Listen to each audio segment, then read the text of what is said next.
After my relationship ended with the long-term boyfriend, I fell into a pretty dark place. I spent almost 2 years living off of delivery food and takeout, and I barely left my apartment except for work, or the rare occasion I went to a friend's or family, but that was rare. I had lost all confidence in myself and let myself go, no longer caring about myself. The breakup was hard. It wasn't expected, and it took a lot out of me. I was depressed and barely recognized myself in the mirror.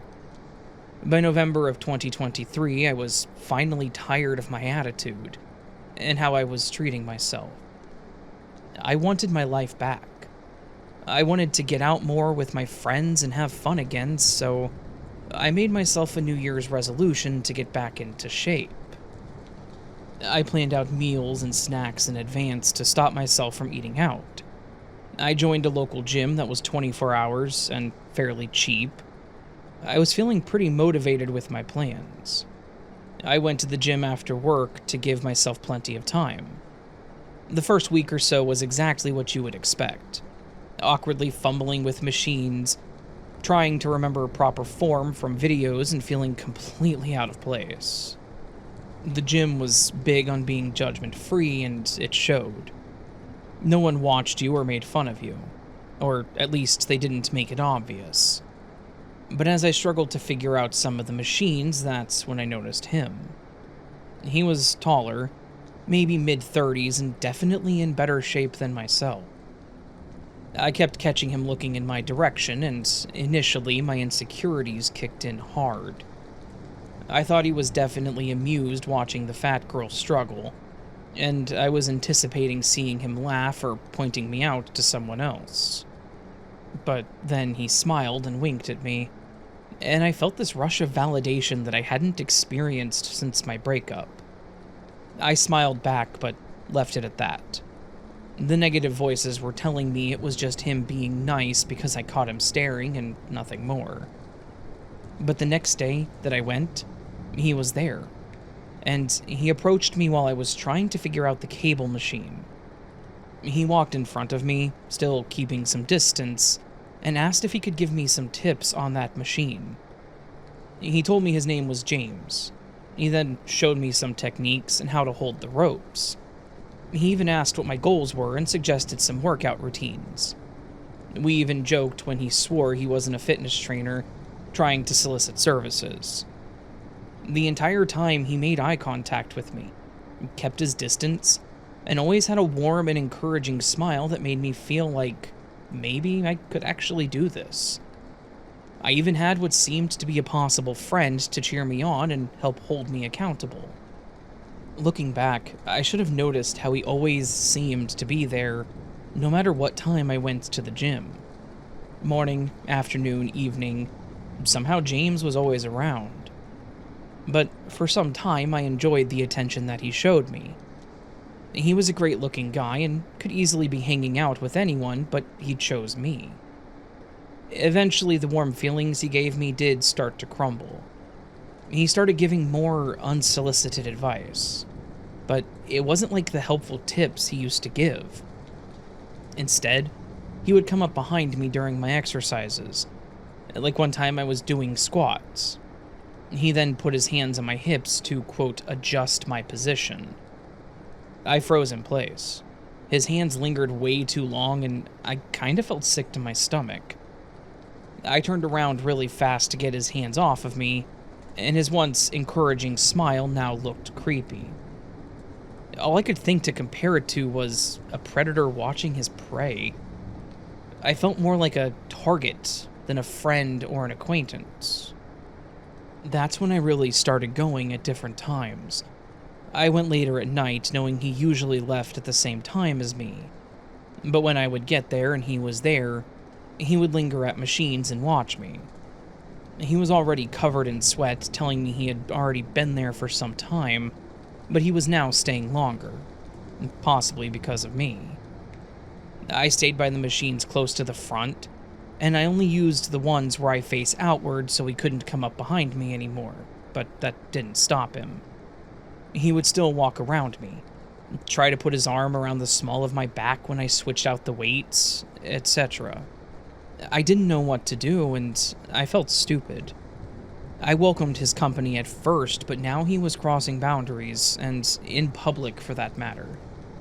I watched movies and read books, and I always knew what I would do in those situations, but then when it actually happens to you and you freeze, you don't know what you should do. You question everything you do, and when you're in a relationship similar to what I was prior to this, you question your options even more. So I just decided to avoid him altogether and started going to a different gym.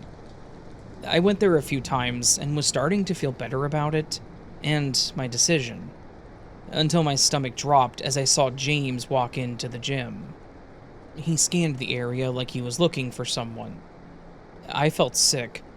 I was on one of the elliptical machines that faced the front, so there was no way to pretend I didn't see him, and I definitely didn't want him touching me again, so I stopped. I immediately went to the locker room and waited a few minutes before I swiftly walked out and toward the exit. That's when I heard my name. I didn't want to turn around, but I did, and sure enough, it was James. I was just walking towards my car, but I stopped and walked back towards the lit-up building, thinking I would at least be safer there than in the dark parking lot. I just made sure to keep my distance, and would take a step back every time he tried to move closer. He laughed and made a comment about, what are the odds that we would run into each other at a different gym? I made a vague comment about how it was odd, which wasn't a lie. What was his reasoning to go to a different gym? Then, his smile fell, and he just looked at me wide-eyed and said, "You're not trying to avoid me, are you, Kaylee?" I was spooked. I didn't know how to respond and how he would respond to whatever I said. I just remember giving a shaking, "No," and making some excuse about that one being a little easier to get to. And then he broke the creepy stare and started to laugh and said that he was just messing around with me and that he understood. I was freaking out internally. Whether it was just a joke, it seriously scared the hell out of me. He was being a creep as is with touching me. But that was just flat out scary. He then wished me a good night, and I quickly walked away towards my car. I didn't look back. I rushed to my car, keys ready to unlock it, and then quickly got in and locked the doors again. And when I looked up to where we were standing, James was still there, watching me. I still remember the chills I got watching him stare at me and smile. I stopped going to the gym altogether, not knowing what to do. At that point, I had only run into him at the gym, and I felt like there wasn't anything I could do about it either. So, my solution was to avoid the gym and figure out another method of exercising, be it a different gym altogether or just working out at home. However, that wouldn't be the last time that I saw him. I was working at a bank at the time, and while I was with a customer in my office, one of my tellers came in and told me someone was here to see me. She had a big smile on her face, which just confused me more. Who could possibly be here? I just assumed it was another customer that specifically asked for me since I was a personal banker, and asked her to tell them to wait for me in the lobby. But she stopped me and said that it was my fitness trainer. I immediately felt sick. I certainly didn't have a fitness trainer, but I had a feeling I knew who it was. I excused myself from my office, apologizing to my customer, and lo and behold, there's James, standing in my lobby, holding flowers. I never told him where I worked, so how the hell did he find out? As a few people stood by watching with smiles on their faces, I could only feel embarrassed. I finally mustered up the courage to stand my ground and asked him why he was there. He had that same smug grin and said that he missed seeing me at the gym and wanted to make sure I was sticking to my goals and workout. I told him that he needed to leave immediately and to leave me alone. I was loud enough to get the attention of the security guard who came over. I told him that he needed to go, and I watched James's face change from that friendly smile to one that told me that I would regret what I just did. I saw the people around me now trying not to make eye contact. I was so embarrassed and terrified. He had the courage to show up at my work, and for what? It's not like he even said anything romantic or asked me on a date. That felt more intimidating almost. Like an I know where you work type of message. Worse yet, I still didn't know what I could do. I ended up talking to my brother about it because he was a cop, and he highly suggested that I file a report and try to get a protective order. He said since he had shown up at my work and was making me as uncomfortable as he was, there was plenty of reason to do so. So, I went with him to the police station and filed a report the next day. I remember them asking questions about if he knew where I lived, or if he was ever at my place, or if he was on any of my social medias. I hadn't even thought about that, and frantically scrolled through friends and followers on what I had since I started going to the gym. I didn't find any profiles with the name James, nor did I see his picture on any of them. But what if he just didn't have a picture of himself? Or what if his profile was named something different? I didn't know what other choice I had, so I ended up deleting my Instagram and Snapchat, and did a huge cleanup on my Facebook. I was left with only family and close friends. I wasn't comfortable going back to the gyms, so I did what I could from home, buying a few weights and bands, and did my best. I didn't see him after that, thankfully. However, I did get a friend request from someone by the name of Michael. I checked out the profile first because I couldn't think of anyone I knew with the name Michael, but when I looked closer at his picture, it was definitely James. I don't know if he was using a different name, maybe his middle name, but he was wearing the same hat he always wore at the gym. I not only declined it, but I also blocked him. I had a message request too, because you can't even message me unless you are a friend, and I just deleted it, assuming it was probably him too.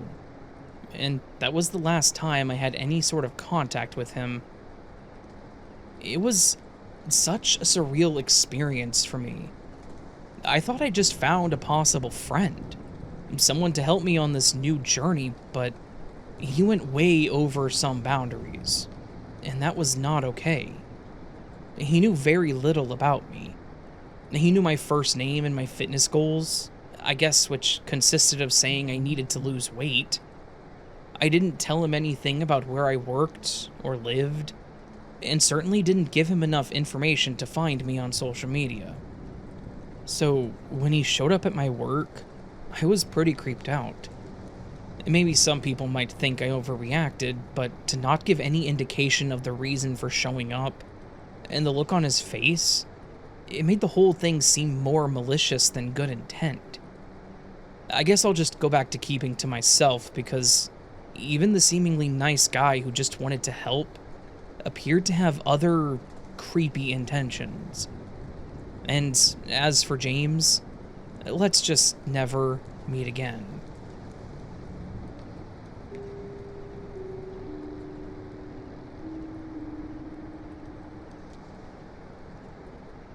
With it being the season of celebrations, I wanted to share a story from 2 years ago that was mostly about my friend. She gave me permission to tell it because, frankly, it's an important story to share. My friend and roommate, Paige, and I were wanting to have a little New Year's party at our place. We were renting an older duplex that was pretty close to our school, and they were open to anyone from what the landlord said, but it was typically students that rented them. I assumed because it was a great area, rent was cheap, and it wasn't the prettiest. A lot of us split our time between work and classes, rarely getting downtime. I know Paige and I certainly didn't mind the ugly brown paint peeling on the outside, and the carpet that was beyond a deep cleaning. We threw together a rough pastel theme on the inside, and slapped down some rugs, and we were satisfied with it. Anyways, We were planning on only maybe 10 or so people showing up. It was a duplex. It's not like we had a huge house to party in. What we didn't anticipate were the people we invited, inviting others. So, we ended up with about 20 people there. It wasn't bad, though. Nobody was too rambunctious, and everyone seemed to get along. Some people brought drinks, and a few others brought extra snacks, which was also nice. Most of us there drank that night, some more than others, so we just sat everything out on our kitchen table as a free-for-all. We had music playing, drinks flowing, people laughing and dancing. It was exactly what I was hoping for. Even Paige was having a good time, which was nice to see, as she had been pretty stressed. She'd been having a rough semester with not only her classes, but her parents were also getting a divorce, and it seemed like almost daily she was telling me about a call she got from one of them, trying to frame the other as the bad guy. She even told me she'd been having trouble sleeping, so she definitely needed a break. She started drinking pretty early into the night, and at first it was all fun for us. We were doing shots, playing a game, but then things started to change, and I really should have noticed the red flags a lot sooner. Paige had already gone through 2 beers and a few shots before 10 p.m., and you could tell that she was fairly intoxicated. I wanted to tell her to get some water, but I also didn't want to be a killjoy. Instead, I just kept asking her a lot if she was okay and how she was feeling. At one point, I even got her a glass of water, and she drank about half of it before setting it down and never touching it again. I still regret my decisions. By 11, she went from being the life of the party and dancing around to barely being able to stand. At first, people just thought she was drunk and laughed about it, but I noticed that her breathing was becoming irregular. I was in school to become an RN, and those things start to really stand out to you. I kept asking her if she was okay, and she finally said, "I just need some air," and tried stumbling towards our back patio. I let her go, but it was still bothering me, so after a few minutes, I went to check on her. Her face was a ghastly pale color. Her lips seemed colorless. She was sweating profusely despite standing out in the cold in a t-shirt and leggings. I asked her again if she was feeling okay and mentioned that she didn't look too good. And that's when she looked over at me, her eyes glossy, and collapsed against the sliding door. I screamed, not expecting her to collapse the way she did, and immediately went down to pick her up. That's when the seizures started.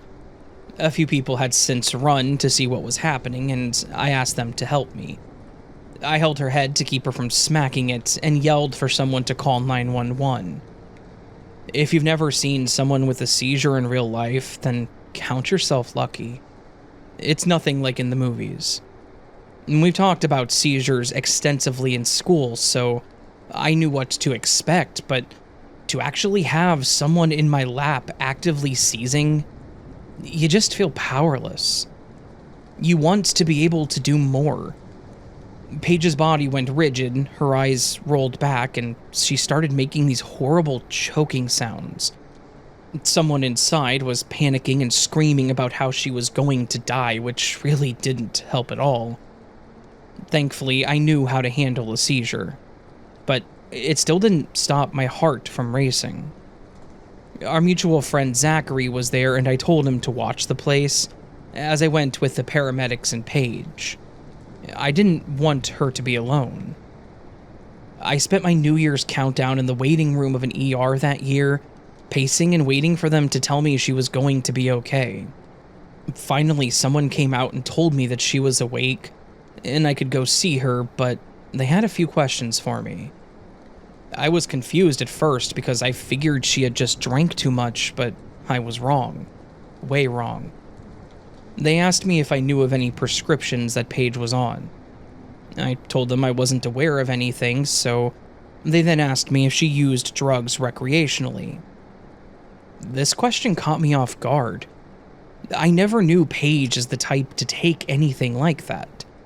The hardest thing I'd ever seen Paige take was Excedrin if she'd had a severe migraine. What were they getting at? And that's when the doctor hit me with a hard wake-up call.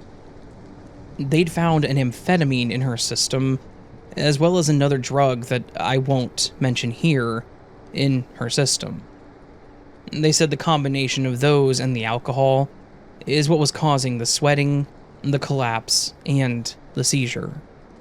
They had to pump her stomach, and she also hadn't eaten, so she had an empty stomach to boot. I was floored. I would never have guessed this with Paige. Was she really using?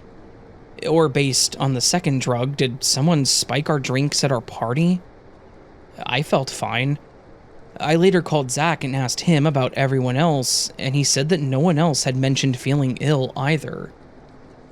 I didn't want to say too much since it wasn't me, no matter how close the three of us were.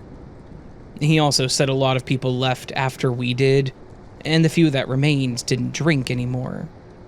They tried playing a board game, but the mood was definitely ruined. Eventually everyone left and Zach stayed behind to clean up the place for us. Bless him. Finally, I went back to see her.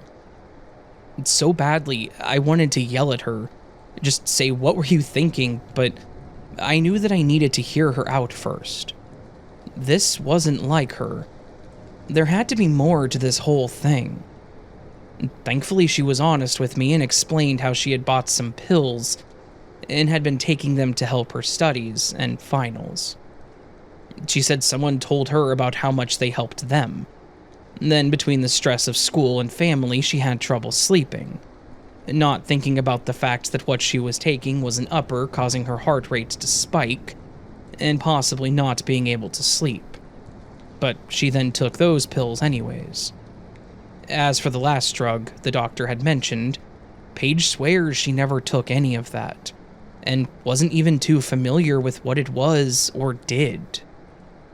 After talking to a doctor and a cop, the doctor called them due to the fact that there was a possible drugging or spiking, and that's the only thing we could think of. Maybe someone spiked her drink, trying to take advantage of her already intoxicated state? I would like to say that we knew everyone there really well, but as the details of the parties spread and friends invited others, it became a little more complicated. I felt awful. I felt betrayed and vulnerable. Someone we possibly knew or someone they were friends with came into our home and tried to drug her. Maybe even multiple people. There were a few people that we could absolutely rule out, but otherwise, we had no way to prove if someone did or did not.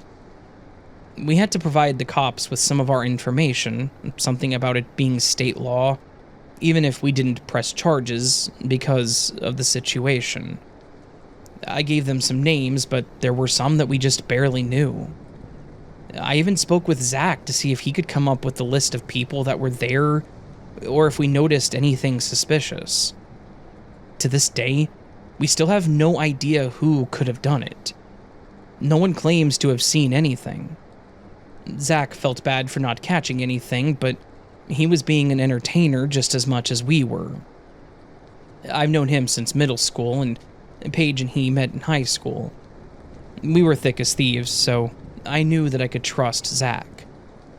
There are also some other reasons why I know he didn't do it that aren't relevant to this story, but the bottom line is, I know he didn't do it, in case anyone did suspect him. This experience turned out to be quite the awakening for both of us. Paige learned that she needed to take better care of herself. She couldn't rely on controlled substances like that to get her through, and she now knows how stupid that was. If she would have been caught with it, she could have been charged with possession or worse. Now, if she's stressing or trying to cram for finals, she just takes better care of herself and paces herself. I realized that I could have been a better friend, too. When I see something off, like how she was acting early in the party, I speak up. I won't let anyone do that to themselves if I can help it. I'm going to school to be a nurse anyways, so how awful would it be if I just turned away from something like that? And lastly, we've all learned to put our foot down when it comes to parties or guests. If we don't know you, you're not allowed in our place, no matter what. This way we can keep better track of people and the drinks. So, next time you go to a party, be aware of your surroundings. Keep a hold of your drink and trust your gut. And, of course, the obvious, don't do drugs, kids.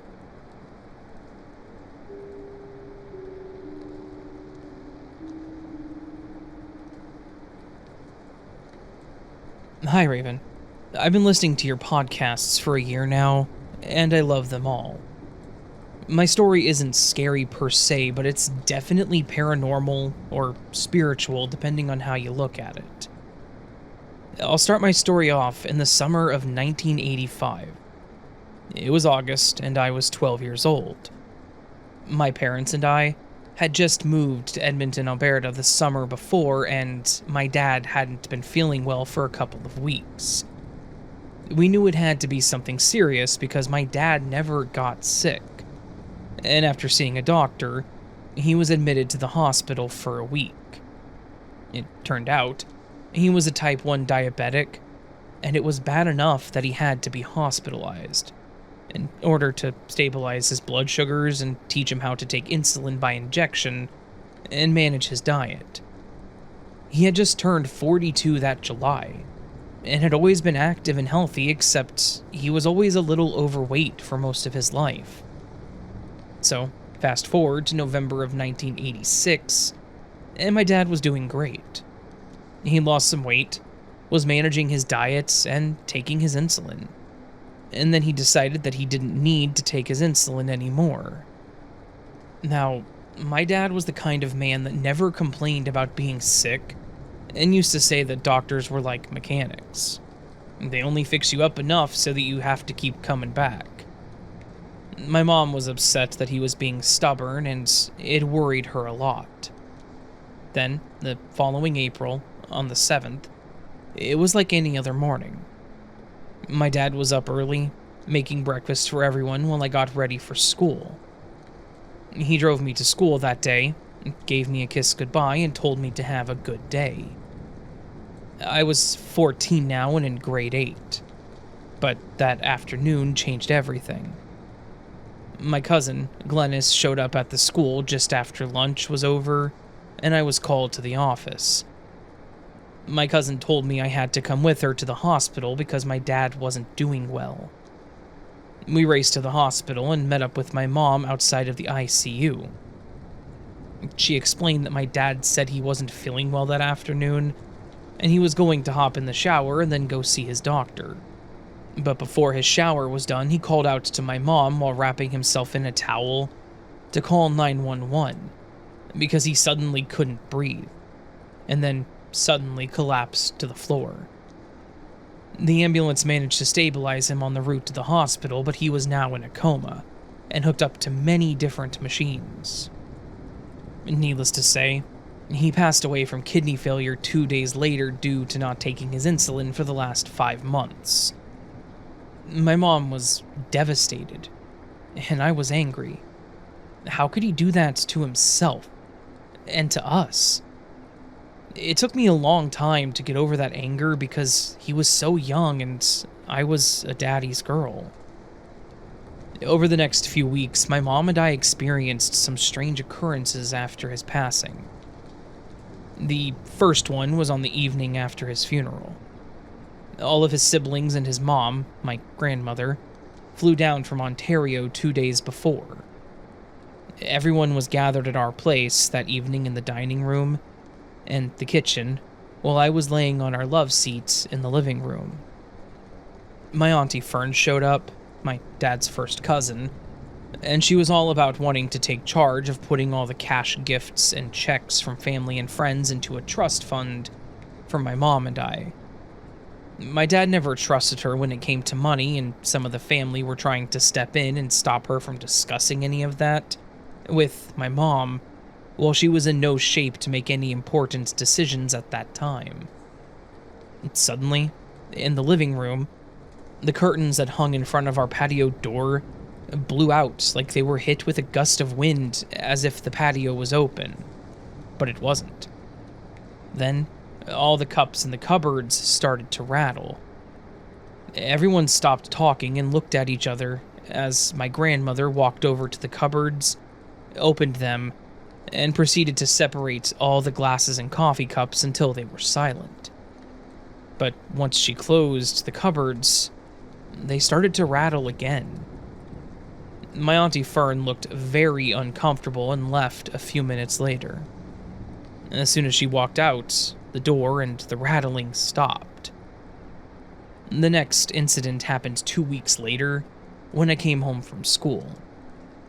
My mom always got home from work an hour after me, so when I went inside, I noticed our storage room door down the hall was open and the light was on. I thought my mom must have forgotten to turn the lights off and close the door earlier that day. So, I walked down the hall to the storage room, reached in to pull the chain which turned the light off, and then closed the door. I walked to our kitchen and picked up our house phone and called my friend Michelle to chat while I made myself a snack. As I was talking to Michelle, I happened to glance down the hall and the storage room door was open, and the light was on again. I quickly explained to my friend how I just dealt with that when I got home, and how it's like I never did. I was a little freaked out because I knew I closed the door and turned the light off. So I put down the phone and told Michelle I would be right back, while I went to deal with that again. Once I was back on the phone, I told Michelle what freaks me out is that my dad was putting up new shelves in the storage room the week he ended up in the hospital, and he still had one set of shelves left that he didn't get to assemble for it. Then, my heart felt like it was going to jump out of my chest when I glanced down the hall and saw the door open and the light on again. So instead of dealing with it again, I let my friend go and went straight out to the patio to wait for my mom to get home. When she pulled up 15 minutes later, she asked why I was sitting outside. I explained the whole storage room situation and told her that I had just left it when I saw it for the third time. But when we walked in and looked down the hall, the storage room door was closed, and the light was off. My mom looked at me a little skeptical, but didn't question it any further. The third incident happened 2 months after my dad passed away. I was sound asleep when I opened my eyes, and I saw a faint glow in my room. Looking around to see what was causing it, I saw the image of my dad at the foot of my bed. It was like looking at etched glass with a faint light in it. I could see everything behind him, but I could also make out the baby blue color of the suit that he wore for his funeral. He didn't move or say anything, but being 14, I pulled my covers over my head in fear and told myself that I was just dreaming. A couple of minutes later, I peeked out again to still see him standing there. Now, I felt really scared. Not of my dad, but the thought of my dad as a ghost. I pulled the covers over my head again and noticed through my covers that the room got brighter. As I peeked out a second time, there was now a bright orb at the foot of my bed, and it was shining different colors. Then, it slowly moved toward the ceiling and disappeared. I quickly jumped out of bed and ran to my mom's room. Without explaining anything, I just climbed in beside her and noticed that she was awake but had tears on her cheeks. It wasn't until a few years later that she asked me why I crawled into bed with her that night, as I hadn't done that since I was a little girl. Then, before answering her, I asked her why she had been crying that night. She awkwardly told me that she awoke to see my dad standing in her bedroom doorway, Then he blew her a kiss and disappeared. Then I shared why I had crawled into bed with her. She told me that she felt that he had come to say goodbye to both of us. As the years went by, I got married on my dad's birthday, July 23rd, because he couldn't be there to walk me down the aisle. And I also had 3 daughters whom I shared photos and stories with of my father.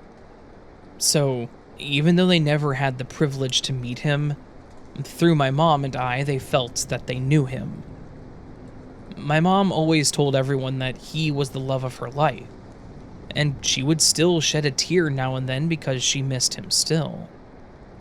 Then, around the end of November of 2012, my mom was in hospice. She was diagnosed with cancer 8 years prior, and I took care of her until October of 2012. Once it spread throughout her entire body, hospice seemed the best place for her to be. The staff were very loving and caring, and I was there around the clock with my own cot in her room. I only went home once a week to wash the clothes that I packed for the week, and replaced a week worths of new ones. Whenever I did this, my oldest daughter would come and spend time with her and stay the night on the cot in her room until I returned the next day. When I did this on November 20th and returned home the next day, my daughter stayed the day with us before going home. An hour after she had left, she started sending me text messages, asking me what I see and sending me a picture. The hair stood up on my neck as I saw the image of what looked like my dad's face on her dining room window. Kayla lived on the 4th floor of her apartment building, and she had a balcony only in her living room. This image was on her dining room window. She noticed it as soon as she walked in the door and thought that it had to be a smudge or fingerprints from her little girl that just happened to look like my dad. But when she went to rub it, she realized it was on the outside of the window. So, with her heart racing, she took a picture of it and sent it to me. As I'm looking at it, my mom happens to ask me who I'm texting with, and I said Kayla. Then she giggled and said that she just left from here and asked if everything was okay.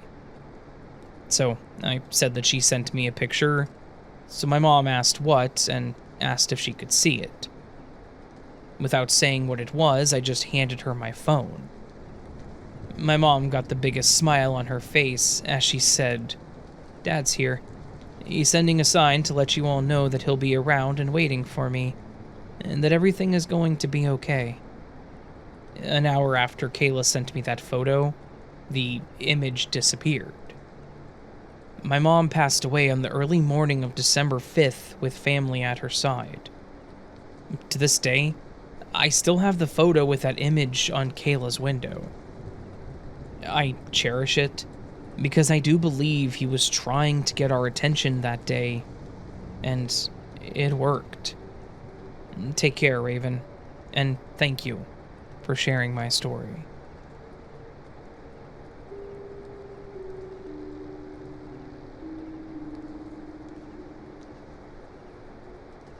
Hi, Raven.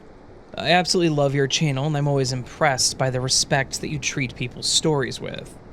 You seem like such a kind person, and I listen to your channel every day. Thank you. This is the first time I've written about this situation, and while I am the person writing it, it is actually my entire family's lived experience. I'll be referring to my family members in vague terms to protect their privacy. We lived in Arizona, and as our children grew, we decided that it was time to move into a larger home.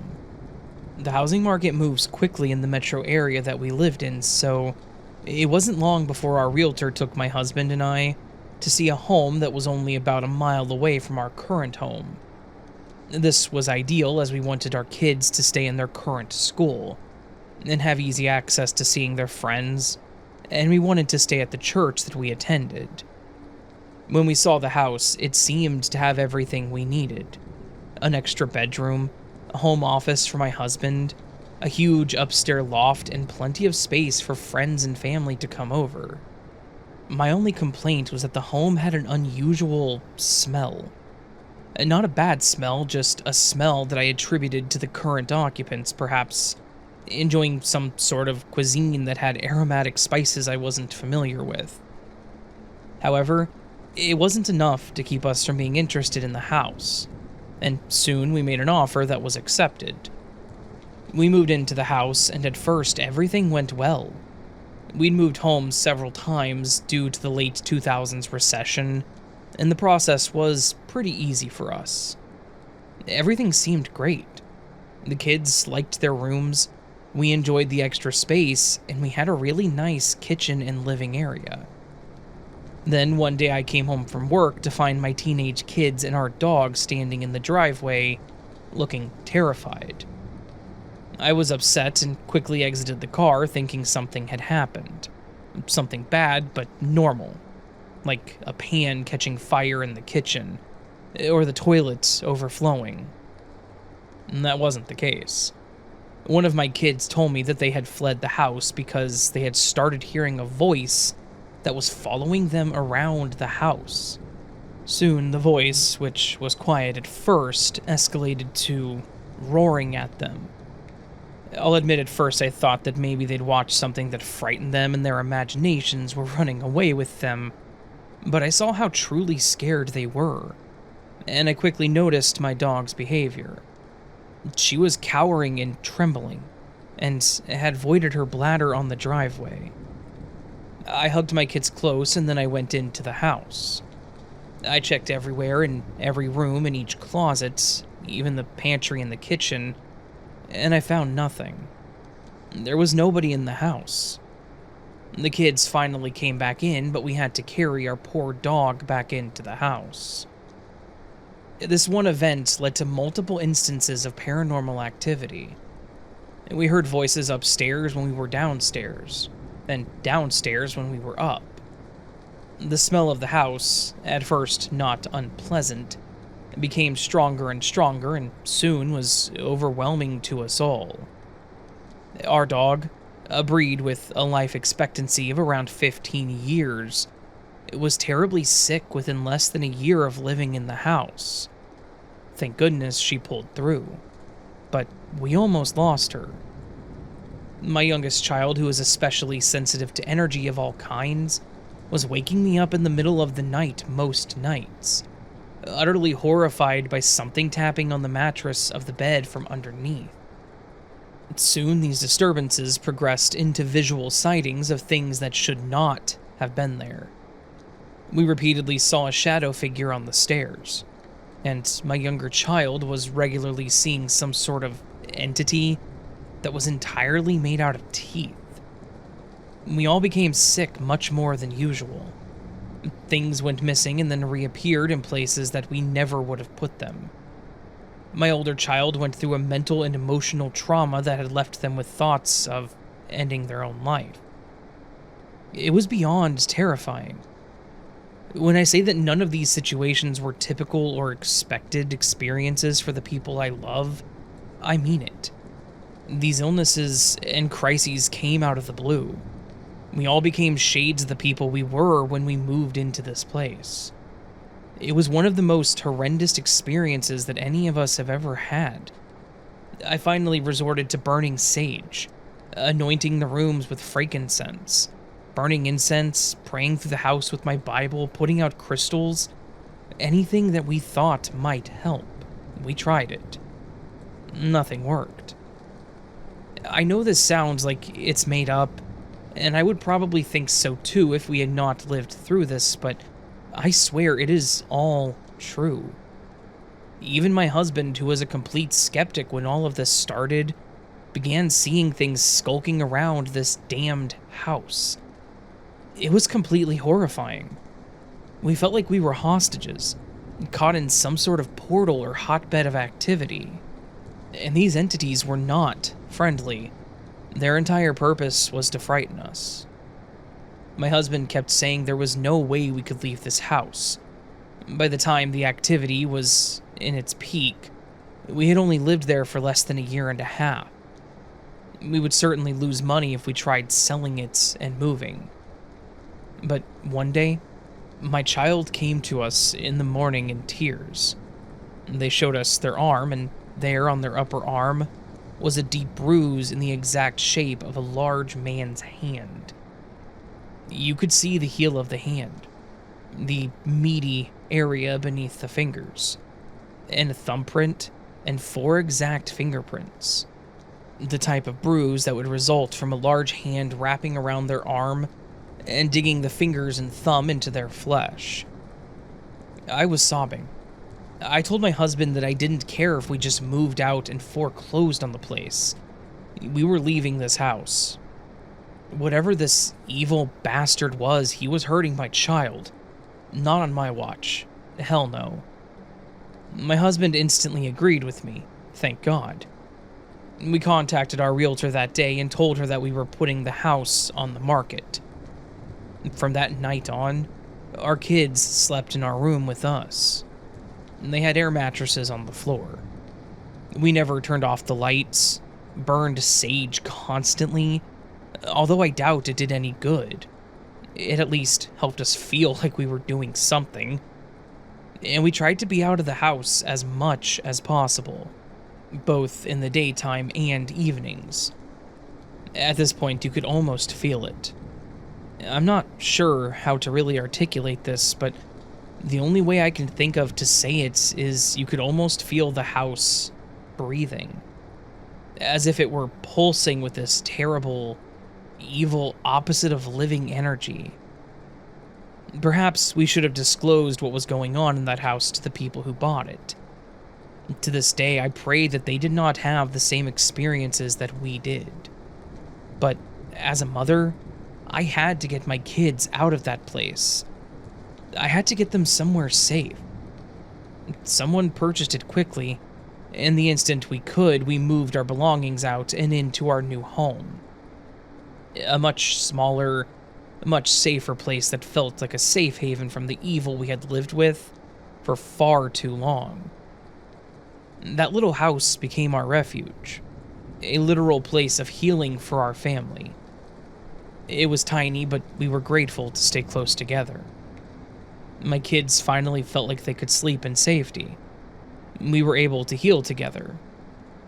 I was so grateful to see my children and dog return to their full health and vibrance. They began laughing again, finding joy in life instead of dreading it. I'm so grateful to that safe, bright little home. We've since moved states, and now we live on the opposite side of the country from the house that tried breaking our family apart. And I am, to this day, several years later, so grateful that we will never, ever have to look at it again. Thank you so much, Raven, for taking the time to read our story. I hope that if there is someone out there who's experiencing things they cannot explain, they will feel less alone now.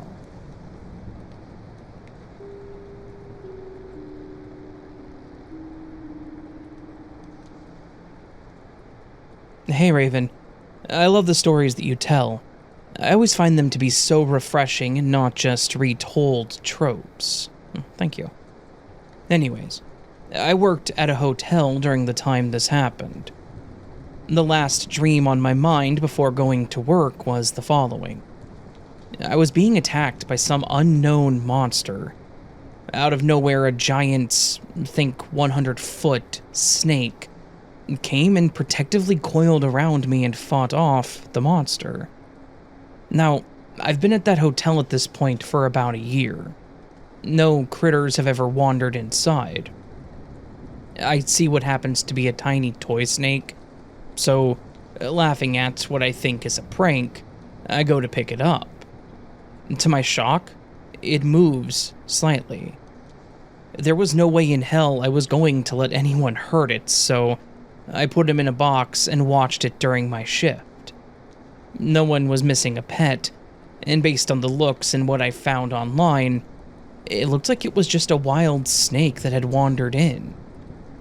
I'm glad that I picked it up, because as soon as maintenance saw it, they said they would have just killed it. I returned him to the wild. I never understood the significance of it being small until tonight, as I was thinking about it. It protected me as I was helpless and small, and gave me the chance to return the favor, this time as the giant. I appreciate snakes, and I will always treasure this moment. Thanks for reading, Raven.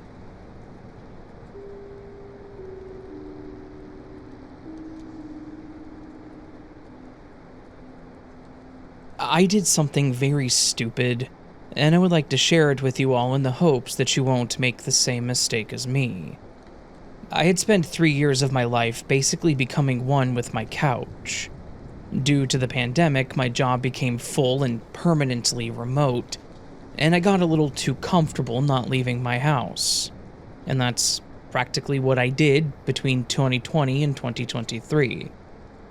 My once active lifestyle became a distant memory as I navigated life between my bedroom and my home office, with occasional trips to the kitchen and bathroom. By the end of 2023, I was sick of those four walls. So, my New Year's resolution for 2024 was to get back to being active. I used to hike a lot. I had a lot of gear and even used to blog about it. So, I told myself that I was going to get back into it. I wanted to start walking weekly and take as many hiking trips as I could. But before anyone questions this, I live far from the US.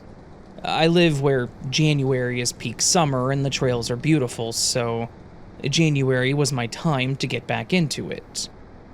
I pulled out my gear to make sure it was all in good condition still, and determined what I needed to replace.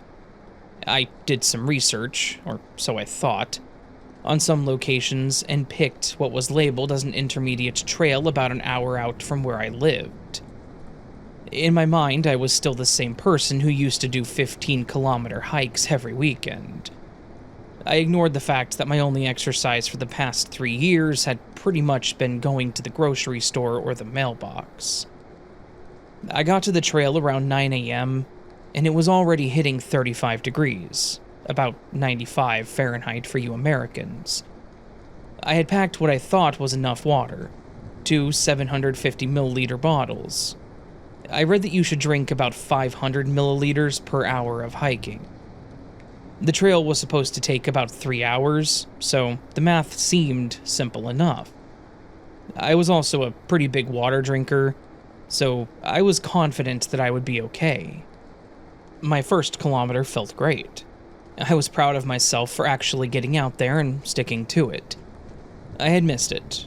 The tall trees provided patches of shade, and there was even a light breeze. I felt unstoppable, like I was finally taking my once active life back. The energy was coming back to me, and I was already thinking about my next hike and where I wanted to go. By the second kilometer, my shirt was soaked through with sweat, but I pushed on. I kept thinking about all the motivational things I got from my dad, from my sister, and even my friends that were encouraging me to do this. Even as I started getting tired, I told myself that it was just because I was getting back to it, and I just had to push through the pain and exhaustion, and I would eventually get that second wind. Around the third kilometer, things started going wrong. I noticed my breaths were more like short gasps, and my legs felt super heavy. Even when I was hiking frequently, I would be tired afterwards, but not like that. My legs felt like cement, and it became difficult to walk more than a few steps without having to stop to catch my breath. I had already finished with one of the bottles of water and was halfway through the second. The trail was getting steeper with a lot of loose rocks that made it even harder to walk up. Part of me thought that I should just turn back. That way I could at least get rest under the shade of the trees, but then I also felt like doing that would be admitting defeat, and there was no way that my ego would let me do that on my first day. I don't remember exactly when I thought I was in danger, but I remember starting to get disoriented. The trees were all looking the same. I couldn't recall if I'd passed unique boulders before or not. Was I going in circles? My vision was getting fuzzy around the edges, and my skin had stopped sweating. A bad sign I vaguely remembered from when I took first aid and read about when I got into hiking. Then the last thing I remembered was trying to sit down and completely missing the rock that I was aiming for. I fell backwards and crumpled to the ground. I remember lying there. My heart was pounding so hard that I could feel it in my gums. I tried reaching for my bag, not knowing what I would do when I got to it anyways. I didn't really get service out there, and I was out of water. I guess maybe it was a comfort at the time. Either way, I couldn't reach it because of how heavy my arms felt. I don't know how long I was there lying on the ground in the middle of nowhere. I remember drifting in and out, seeing the sun move. Because of this, I was no longer in the patch of shade that I'd collapsed in. At that moment, I was terrified. I thought I was going to fry there, and that was it. Maybe someone would find me before I got too bad. But then I heard footsteps on the trail. I wanted to look for them, to call out for help, but my body betrayed me. I could barely turn my head to look for them. I couldn't even keep my eyes open. Then I felt the cooling on my face like I was once again in the shade. I opened my eyes and saw someone standing over me. Some older man. He said something, but I either didn't understand it or he said it quietly. I couldn't quite make it out. Then I felt my head being lifted and something hitting my lips. Finally, I could make out the voice. They kept saying, "Small sips, open up," and similar things. I was drinking something sweet, and it was the best thing I had ever tasted at that moment. Then I felt my head go back down, and I felt my body being dragged. All I could think about at that time was all those true crime podcasts. I couldn't move my body, and now I was being dragged somewhere. That was how people disappeared, right? If not for the heat or dehydration, this was how I was going to die. My mind was in a weird place, and I was clearly thinking irrationally. I don't know how long I was in and out at that point, but when I finally came to, I saw an older man sitting next to me eating something and reading a book. He looked over at me and explained that I had heat exhaustion and was probably close to a heat stroke. Not to mention, I was dehydrated. He gave me a pretty simple but stern talking to about not overexerting yourself and bringing plenty of water. He then gave me the rest of the bottle of what he had me sipping on, which had an electrolyte mix in it. He sat there with me a little while longer, and we got to talking about what happened. I explained my resolution and what I had done. He laughed. Not in a mean way, but agreed that it was good of me to get back out there, but that I went about it the wrong way. I knew he was right. I had pushed it. I should have started easier, and I definitely should have overpacked on water. I messed up, and it really could have cost me my life.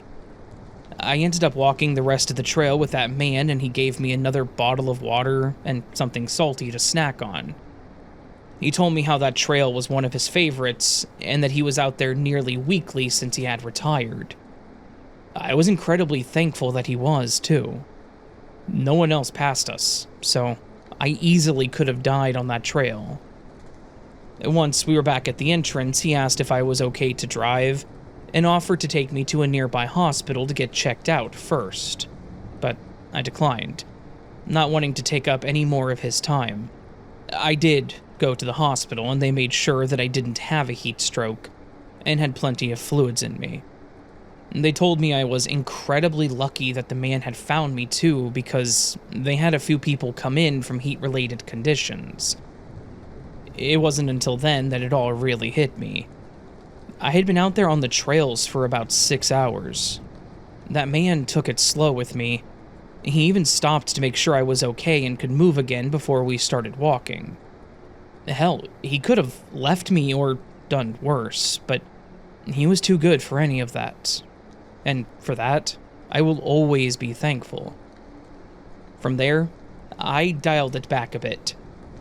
I started on some easier trails and packed plenty of water, or went somewhere that had places to refill your water.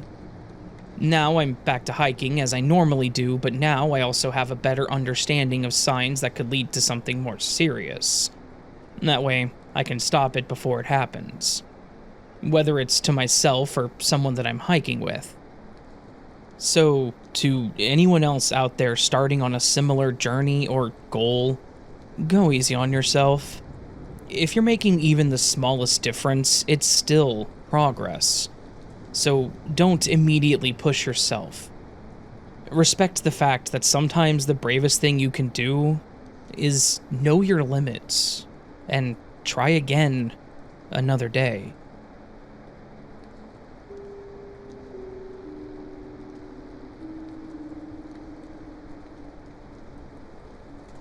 Back in my college years, I went to a lot of parties. It didn't even have to be someone I knew. I could just have been invited by a friend of a friend, or my friend and I saw or heard something about a party happening. New Year's was no different. I preferred being in public for New Year's. The amount of people in such a good mood, ready for a new year and a clean plate, was infectious, and instantly put me in a good mood too. I did get lucky. I rarely experienced a party ending because of a fight or something worse, so I never had that feeling of this is a bad idea. I just enjoyed everyone that I went to. But then, I had something insane happen to my friend and I one night, back in 2012. My friend Kat had told me about a party someone was throwing on New Year's Eve.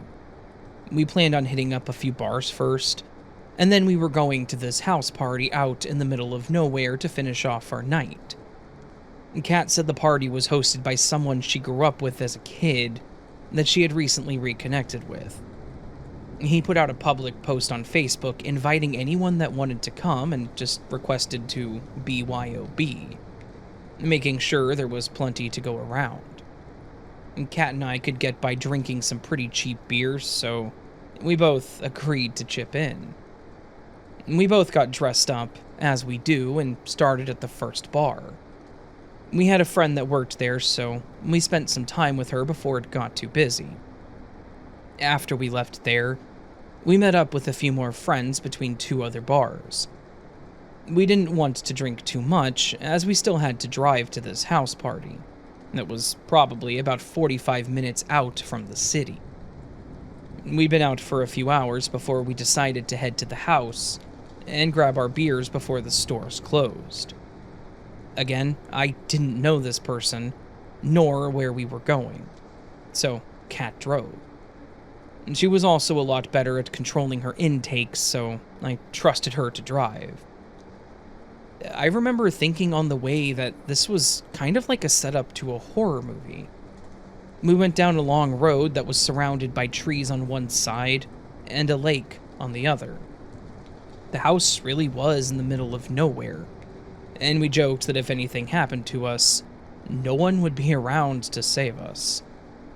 We told each other how it was for the new year, so if it happened then it was meant to be. We have a dark sense of humor, but I really didn't feel scared. This was someone that Kat knew, and she'd known them for quite some time. There were supposed to be a lot of people there too, and when we turned down the gravel driveway, I knew that it had to be true. The yard was lined with cars. It looked like a makeshift parking lot for an outdoor concert. It was pretty impressive. Christmas lights lined the house, and they had a few blow-up decorations closer to the house. I remember loving it because you couldn't see those from the street. So it had to have been done out of pure joy for the holidays, which made it that much better for me. I was at ease with the whole situation, and I was ready for a great night of celebrating. The house itself looked like a fairly normal farmhouse. It had a large raised porch that wrapped around the front, and even had those old wooden shutters. It was actually pretty cute looking, but we also noticed walking up to the porch that it was pretty rickety. The handrail was wobbling as I used it. Kat's friend answered the door and she introduced us. His name was Brett. He invited us in and he gave us a quick tour. He showed us the living room with lots of people dancing and talking to the loud music. He showed us the kitchen where we could sit our drinks down, and even pointed us in the direction of the bathrooms if we needed it. It was definitely a run-down kind of house, but it was still nice. Not to mention the perfect place to hold a loud party like that one. You didn't have to really worry about disturbing the neighbors. The last place he showed us was his basement, as he had turned it into a sort of game and movie room. It looked like he actually had some old theater seats lined in the front. There were 4 of them. He had an old-looking pinball machine that someone was playing and a couple of other people playing beer pong. It was actually pretty impressive, and he was telling us about how he got the chairs from a theater that was closing. Hell, if I had the money and the space, I would have loved to have done something similar to his basement. We all went back upstairs and continued talking for a bit, before I ended up wandering off myself. I introduced myself to a few other people, and we just enjoyed each other's company. I was off talking to someone when the time got closer to the countdown. Someone shouted over the music how much time we had left, and we all started preparing. More and more people huddled into the living room, getting ready for the countdown. The music was being turned down and the TV turned up. As more people piled into the little room, you could feel the floor creaking beneath us. I didn't think much of it past that. Our floor creaked in our place, and it was newer than this house, so it shouldn't really be a surprise. Once everyone was in the room that wanted to be present, the music was nearly turned off, and the TV now was full blast as we watched some local countdown. Everything was great. I saw Kat across the room flirting with Brett. There was a girl that I had been chatting with next to me that had refreshed our drinks. And then the countdown began. We reached 1, and everyone was shouting Happy New Year to one another, hugging and kissing. It was full of life. And then, in that same moment, I felt the floor shift under me. For a split second, I felt like I was floating. Then, my brain processed the cracking, and the groan of the wood, and the metal giving way. We all went crashing through the floor. People screaming. I couldn't react in time and went tumbling with everyone else below the ground. The impact drove the air from my lungs. I landed on something both soft and hard, and remembered laying there just unmoving from shock. Was this real? Did I pass out and just imagine this? But then I looked around and realized that I was on top of part of the floor, and another person. The silence, even for just seconds, was eerie. As I slowly moved to my resting spot, I started to hear the groans and cries of other people coming too. People were calling out for others, and someone else was shouting, asking if everyone was all right. Slowly, we all started confirming, at least those of us that could. The guy that I landed on was out cold, it seemed. Another guy came over and was helping me uncover him and calling him by name. I stood sore and in a daze around me. People were confused and struggling, just like myself. Then I saw Kat across the room struggling to get what looked like a shelf off of her. I helped her out, and then we found Brett unconscious. We got him up, and after he awoke, he started panicking. To be honest, I would have too. Hosting this wonderful party, and now seeing your living room and your friends in your basement. We all did what we could to dig out people that had been in the basement that were now buried. A few people had blood dripping from their heads or arms. There appeared to be at least two people with a broken leg. One pretty severe. I remember seeing it made me feel sick. Part of the stairs had been damaged, so some people were helping everyone else over the broken parts to get out. Finally, we got most of the people out through the garage, seeing as how the front door was out of the question. We still had 4 people in the basement that we had to find. 3 of them were buried in the debris that fell and were unconscious until we finally found them. The 4th one was the girl with the severely broken leg. I felt so bad because I'm pretty sure I got sick in the basement, trying to pull her out and hearing her scream with every move. We finally got everyone out, and while everything seemed to be moving in slow motion, emergency services seemed to get there pretty quick, much quicker than I would have expected. As the paramedics helped the more severely injured people, Brett explained to the firemen what had happened. Apparently, his neighbors that lived down the road were able to hear the boom as the floor collapsed, and they heard everyone screaming. They couldn't hear the music in the party, but apparently the screams in the distance were pretty terrifying to them, which prompted them to call the police. When all was said and done, Brett was telling me how his neighbor drove up to his house on his ATV, and that's when he told Brett about calling for help. He told us about how he typically kept to himself. He wasn't rude or nosy or anything, but he was thankful that he called, because a lot of us had lost our phones in the wreckage. I know mine was in my back pocket, but it was gone by the time I got out of the house. At the time, checking for our phones was the last thing on our mind. Ultimately, we all got out of the house alive. Some had some pretty bad injuries, but we all got out. At that moment, though, I was dazed, but terrified. I remember trembling as I was trying to stand up, worried that I may have just killed the guy that I landed on. It may have just been a floor collapsing, but when it's not something you're expecting, and who would expect that, you're just left in this surreal moment. Of course, the silence was soon interrupted by cries of pain and people calling out for others. At the moment, I may have been acting to help others, but I was still in shock. In fact, Kat explained to me later what all I did to help because I pretty much blacked it out. I was tearing through floorboards trying to find people that I didn't know just a few hours prior. I was scared and also impressed and in awe with our ability to all come together and help each other out. Brett, of course, apologized to everyone.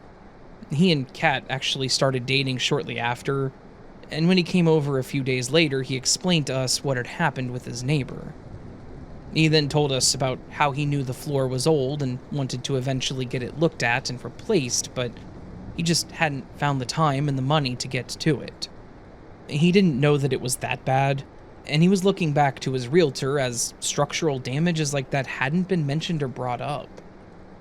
I don't know all the specifics on that, though, but now he had no choice but to fix it, if he wanted to live there. He stayed with us for a while until they could get his floor and structure fixed, but I didn't mind. To be honest, it was kind of nice knowing the process and how it all went, and knowing that everyone was okay. He was also an awesome cook, so there's that. I will never forget that night, though, as being the most memorable way to start a new year, with a fresh new hospital bill. I still have a nice scar down my elbow, too. I just now have a slight fear of creaky floors, and not because of ghosts. Now, I just kind of tiptoe dramatically across them.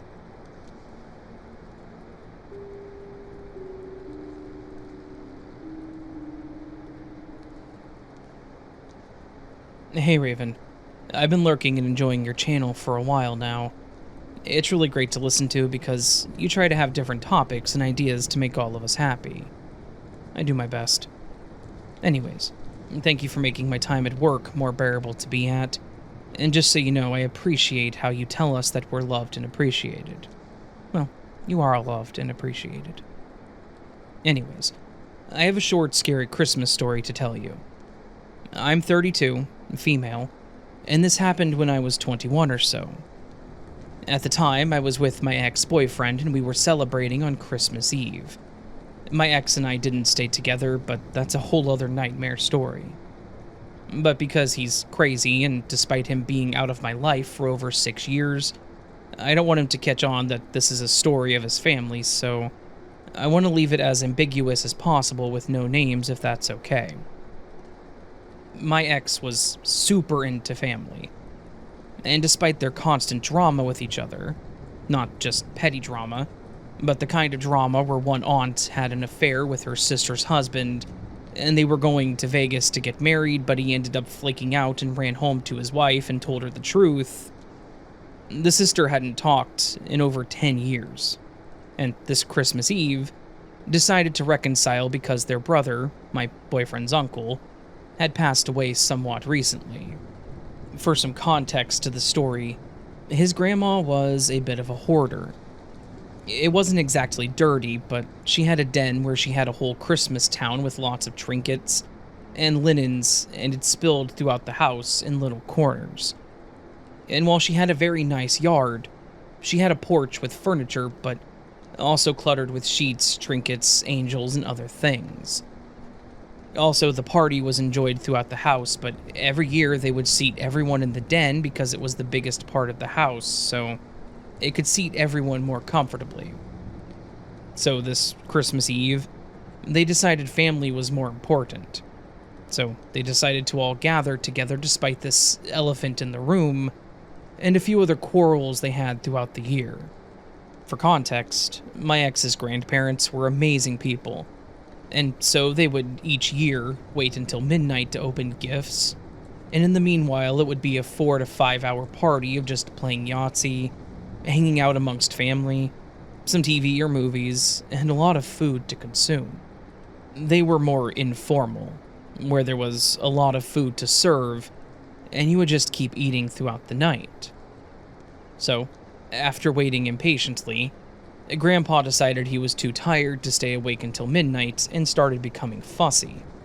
He was in his late 70s, so he normally would go to bed early. After arguing amongst all the siblings and a few of my ex's cousins, they decided that 9 p.m. was early enough to open gifts. His aunt had pulled us all into the living room, the front of the house, and sat us all along the wall, cramming us into a smaller enclosed space. She said that she wanted to open gifts by the tree, so she decided for everyone we could suck it up and just deal with us being squished together. His aunt started making a speech about the hardships of the family, saying that despite everything, they loved each other and showed that they cared. During this speech, I just remember looking out the front window and noticing a very bright orange light. I was just thinking it was the neighbor driving by.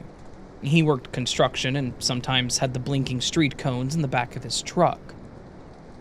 I tried to focus on the speech, but my eyes kept wandering to the window, until my ex perked my hand and scolded me to pay attention. So, a few minutes go by, and all of a sudden there was a great big crashing/popping sound. The family stopped talking and looked around, trying to find the cause of said sound. Eventually, I decided to get up and scooch between people to open the door. As soon as I opened it, I saw through the screen door big orange flames on the side of the porch. A cousin, teenager, said that we didn't need to look out there and slammed the door. Two of the cousin's boyfriends pushed her out of the way and ran outside to look and call 911. I ran outside as well to grab the hose, while I glimpsed as my ex started crying and running to a room and 3 of his aunts started to shake and cry. His grandparents were escorted to their rooms to avoid smoke inhalation, and a few of the older cousins were filling bowls of water to try to put out the now blazing fire taking over a side of the house, and part of the roof as well as the corner of the porch. And since the hose wasn't exactly used often, it was a whole mess trying to find it in the dark. Not all cell phones had flashlights back then. After a few minutes, both boyfriends caught on to what I was doing, and they turned on the hose. And as soon as I found it by feeling for the water, they both took off with it and started dousing the huge flaming wreck. By a certain point, it was a lot calmer, and luckily the firefighters came a few minutes after and finished putting everything out. After the inspection of what caused the fire, they found that one aunt had decorated not only the yard with luminarias, a Southwest Hispanic tradition that puts paper bags with a candle, or a fake candle in it, but also put it on the railing of the porch. Because it was slightly windy that evening, it had fallen over on the hoard of junk and fallen leaves, and started a fire. The firefighters said that if it was 10 more minutes, the whole house would have been in flames and we could have died, because the porch would have collapsed, not letting us out. I'm super grateful that despite the fire, only parts of the porch and now a small patch of roof was damaged, alongside the shattered window.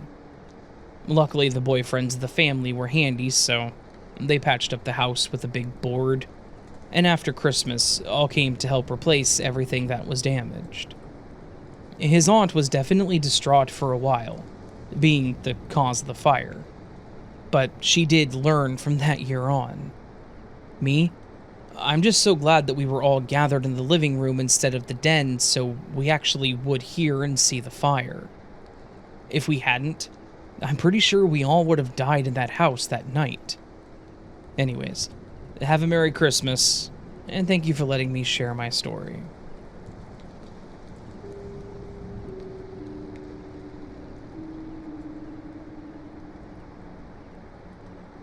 It's December 19th. I'm spending the morning listening to your podcast and getting a few things ready for Christmas. It is, as you know, an excellent podcast. Oh, thank you. I'm spending Christmas with my daughter at her home in Sydney. I live in Melbourne, yes, we're in Australia, and I'm spending the morning listening to you and finishing the gifts that I need to pack and take with me. Last week, I had guests staying with me, so when I tidied the house and set up their living space, I put the gifts into a bright multicolored and very easy to see shopping bag, and put them on the top shelf in the cupboard in my bedroom for safekeeping.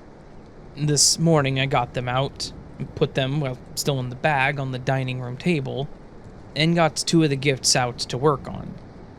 With those 2 finished, I smiled as I popped them into a plain colored bag, which is my code for this project is complete and ready to be delivered.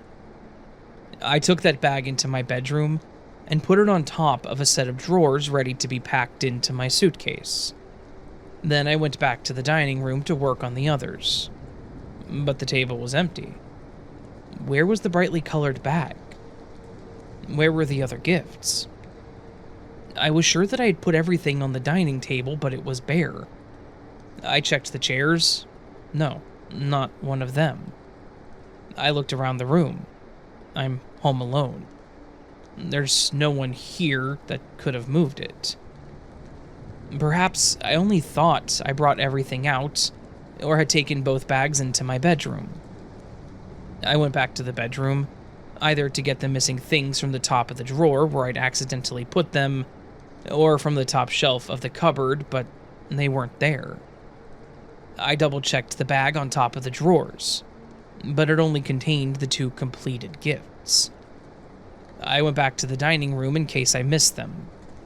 I looked around, under all the furniture, in the cupboards and the drawers, but the bags and its contents were nowhere to be found. I walked into the lounge room. I hadn't been in there this morning, had I? Perhaps I had. Another search, around and under and inside all of the furniture. But nothing. I began checking everywhere that I store things. I pulled things out of the hall cupboard, and searched the cupboard in the laundry, checked under the bed in my room, in the box with the other Christmas things in the cupboard and under the beds in the other rooms. Nothing. I began looking in places where I really doubted I would have put them. The cupboard in the bathroom, the pantry, the cupboard where the kitchen things are kept, and even on top of the fridge. I'd had a bit of a clean out before my guests arrived last week. Oh no, perhaps I mixed them up with the things I had donated to charity shop? Surely not. They were in my bright, happy shopping bag. Surely I would have noticed. But I was a bit stressed with the guests coming. They'd only given me a few days' notice. Perhaps I didn't notice that I'd accidentally picked up the bag with the donations. No, I always keep the donations separate from other things, and I double-check them as I take them out to the car. Once, several years ago now, I accidentally donated something that I loved, and raced back to the charity shop the next day in hopes of buying it back, but it wasn't there.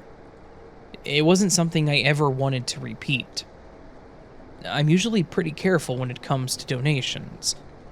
Could I buy the purchased presents again? Did I have time to remake the handmade things? Where were they?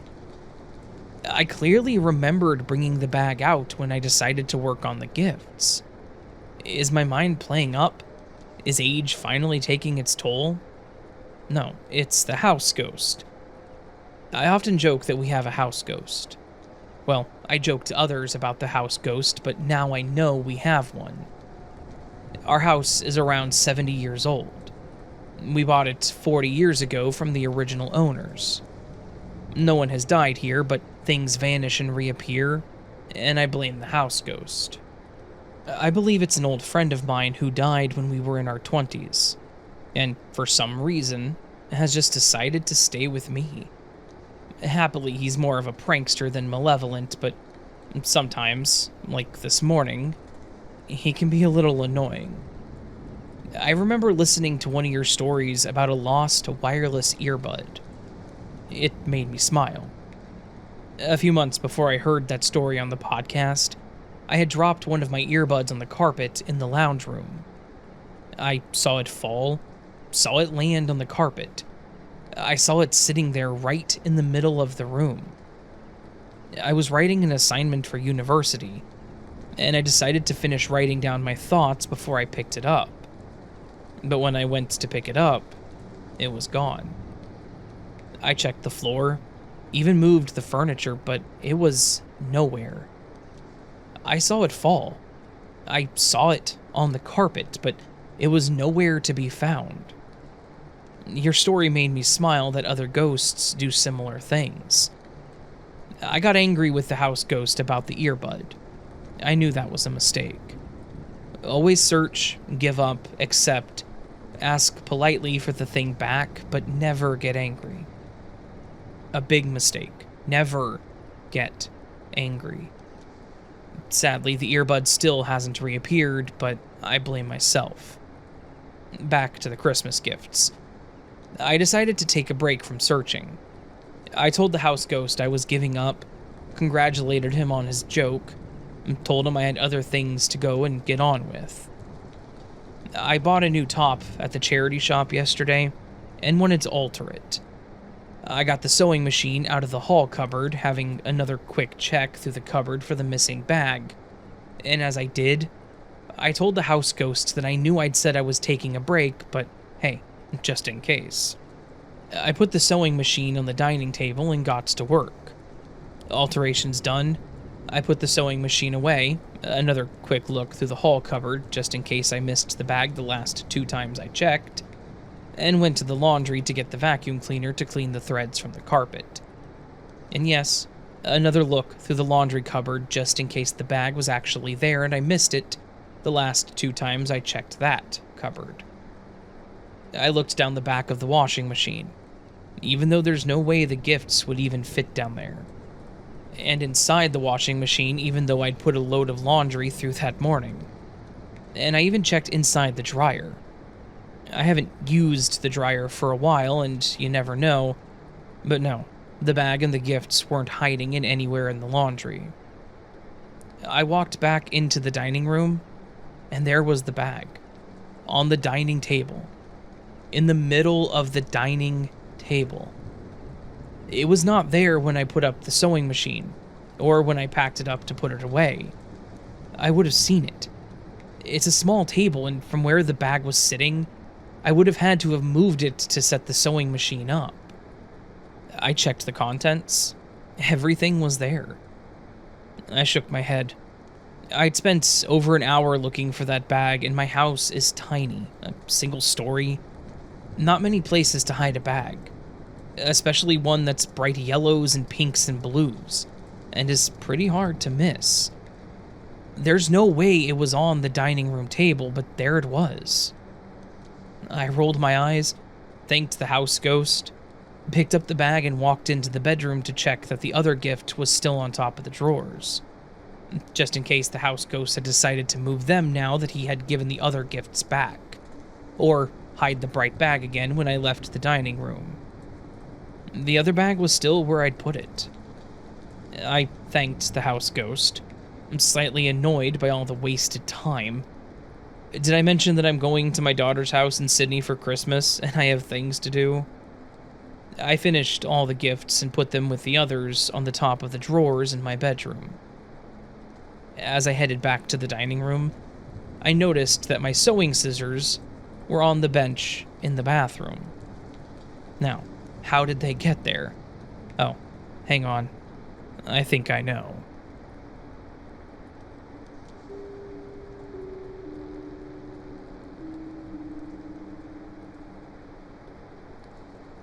This might be a little odd, but it was still a bit creepy to me, so I wanted to share it. I grew up an only child to a single mother. It was always me and her against the world, and she still remains one of the most important people in my life. I was apparently the result of a one-night stand, but my mom grew up really fast from it too.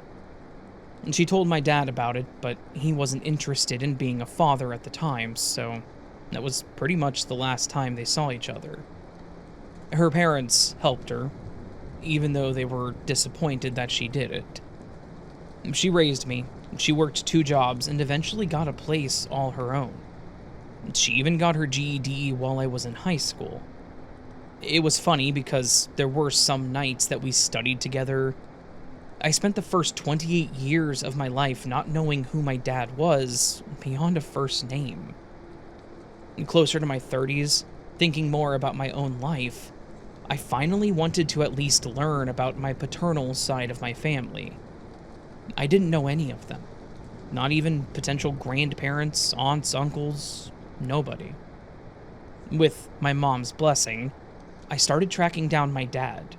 And no kidding, the easiest way for me to find him of all options was Facebook.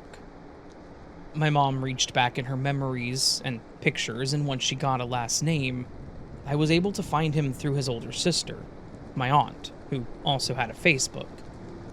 From there, I sent him a request and a message explaining who I was, and said that I just wanted to get to know him. I wasn't in it for past child support. To my surprise, he actually responded and said that he would love to. He said he was actually looking for me too. We talked a lot on Facebook, telling him about my life, growing up, what I did for a living, the normal catching up kind of questions. I even sent him some photos of myself and my little dog. We even went out for coffee one day and actually caught up, and it was just really nice. It didn't even occur to me how much I would realize I missed out on until I actually got to talk to him. He did all the same things my mom did. He laughed when I talked about things I cared about. He even made eye contact and paid attention when I was venting.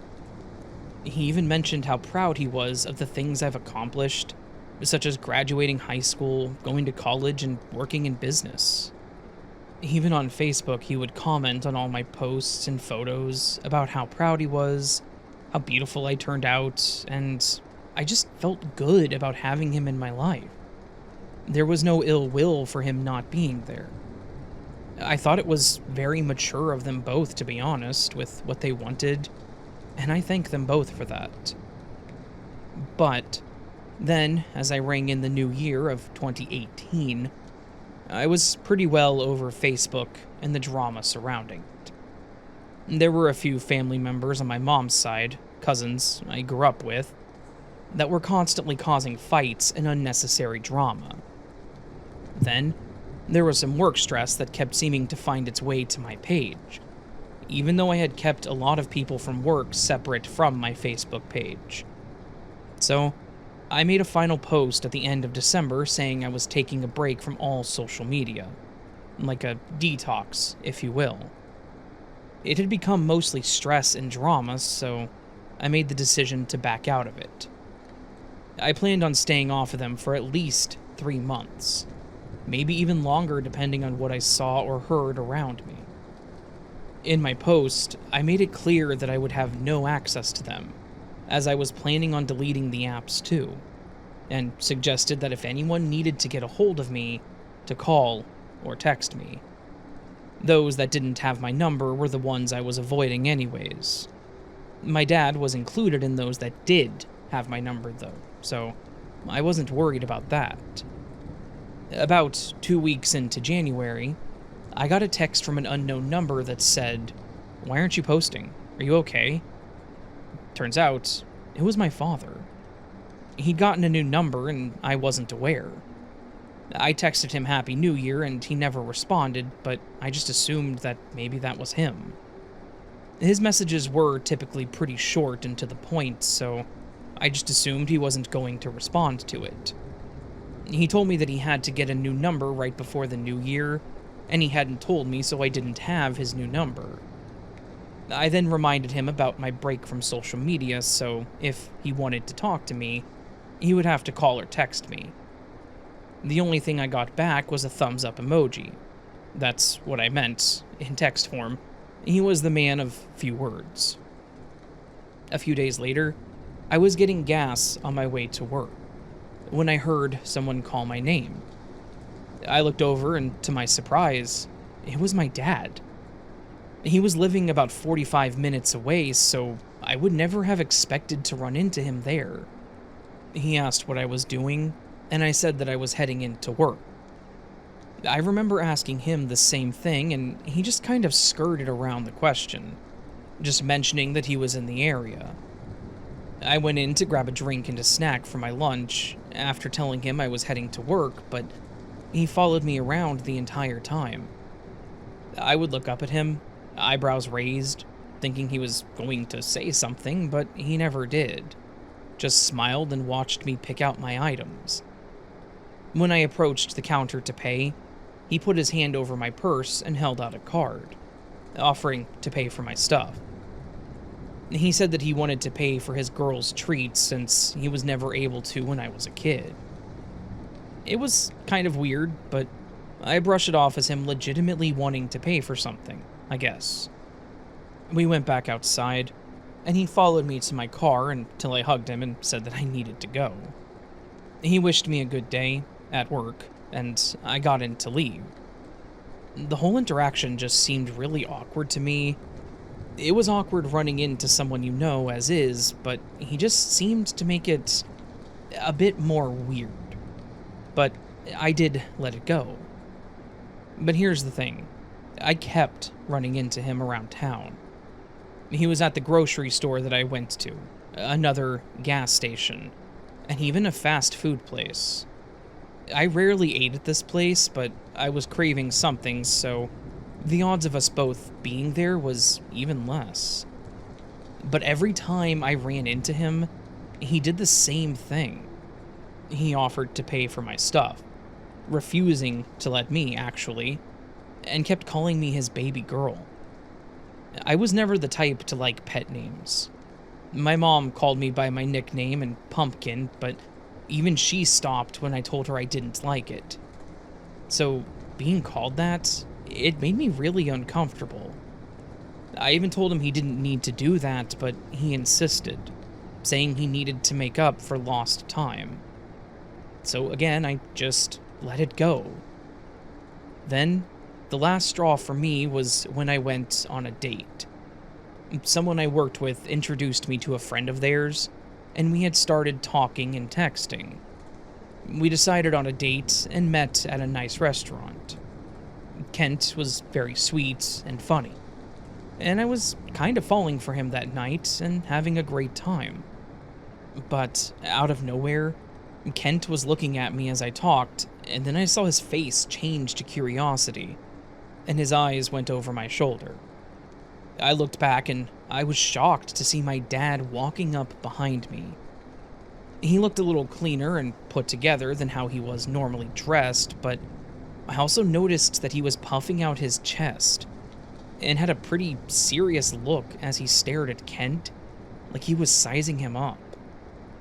Now I was more annoyed than anything. I asked what he was doing there, and he said that he came for dinner, waiting for him to point out a table he was sitting at, but instead, he pulled out the chair next to me and sat down.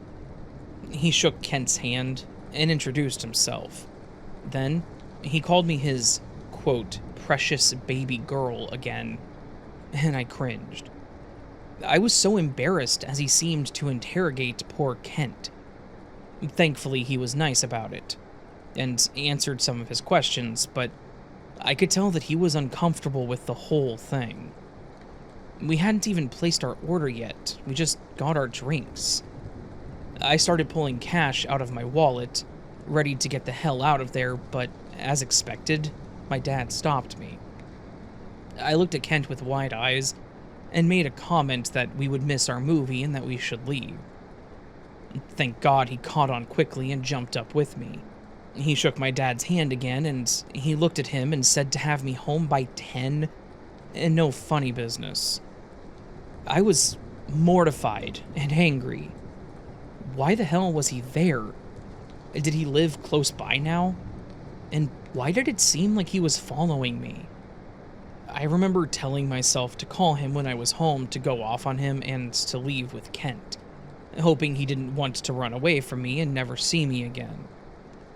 By the next morning, I had a text from my friend with screenshots of my Facebook. My dad had tagged me in multiple posts with those cheesy daughter stock photos with quotes. He'd made multiple posts on my wall. Where's my baby girl? Why won't you answer my messages? Are you mad at your daddy?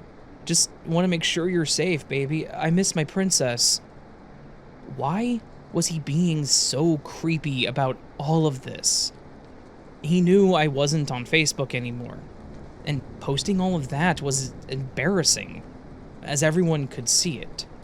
I unfortunately logged back into my Facebook and changed my settings so people couldn't post on my stuff or tag me without me approving it first. Then, I saw that I had over 50 messages, and they were all from him. They started out normal. They went to similar things I saw on my wall, and then he sent me so many articles on child abductions, kids found dead, child trafficking stories, statistics.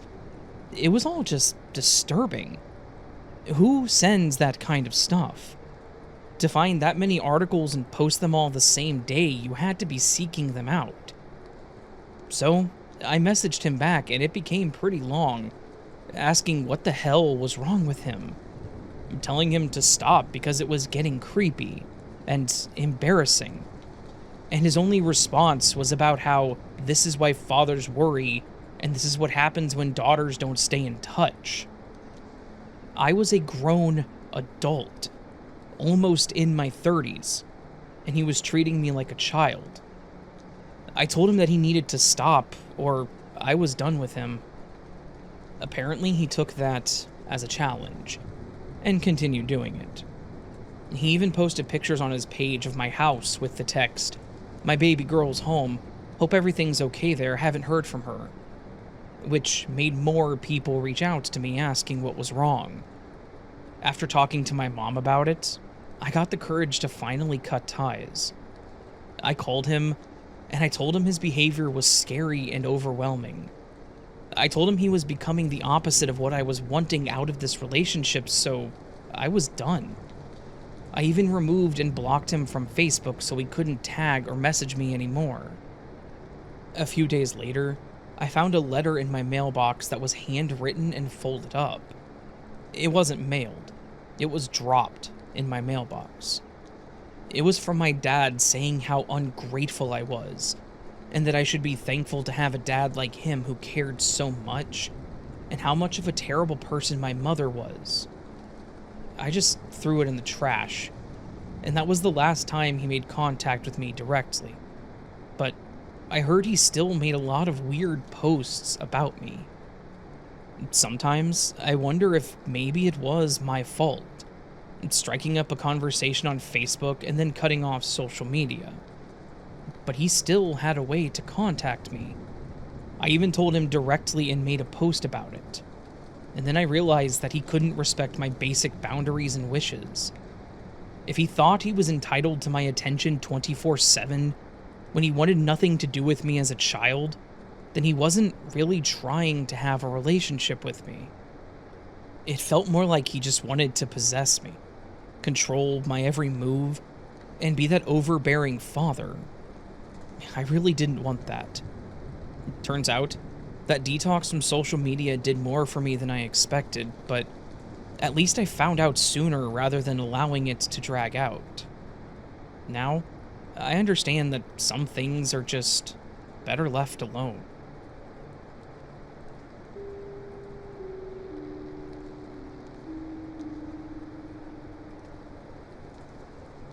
Hey Raven, here's a story that I thought you could read on your podcast. It happened to me a while back during a camping trip with my boyfriend, Greg.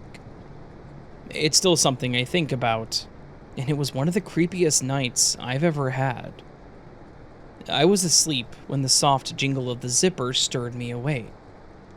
At first I thought it might have been the wind or just my imagination playing tricks on me, but then I heard it again. The zipper was moving, slow, deliberate, like someone was outside, unzipping it.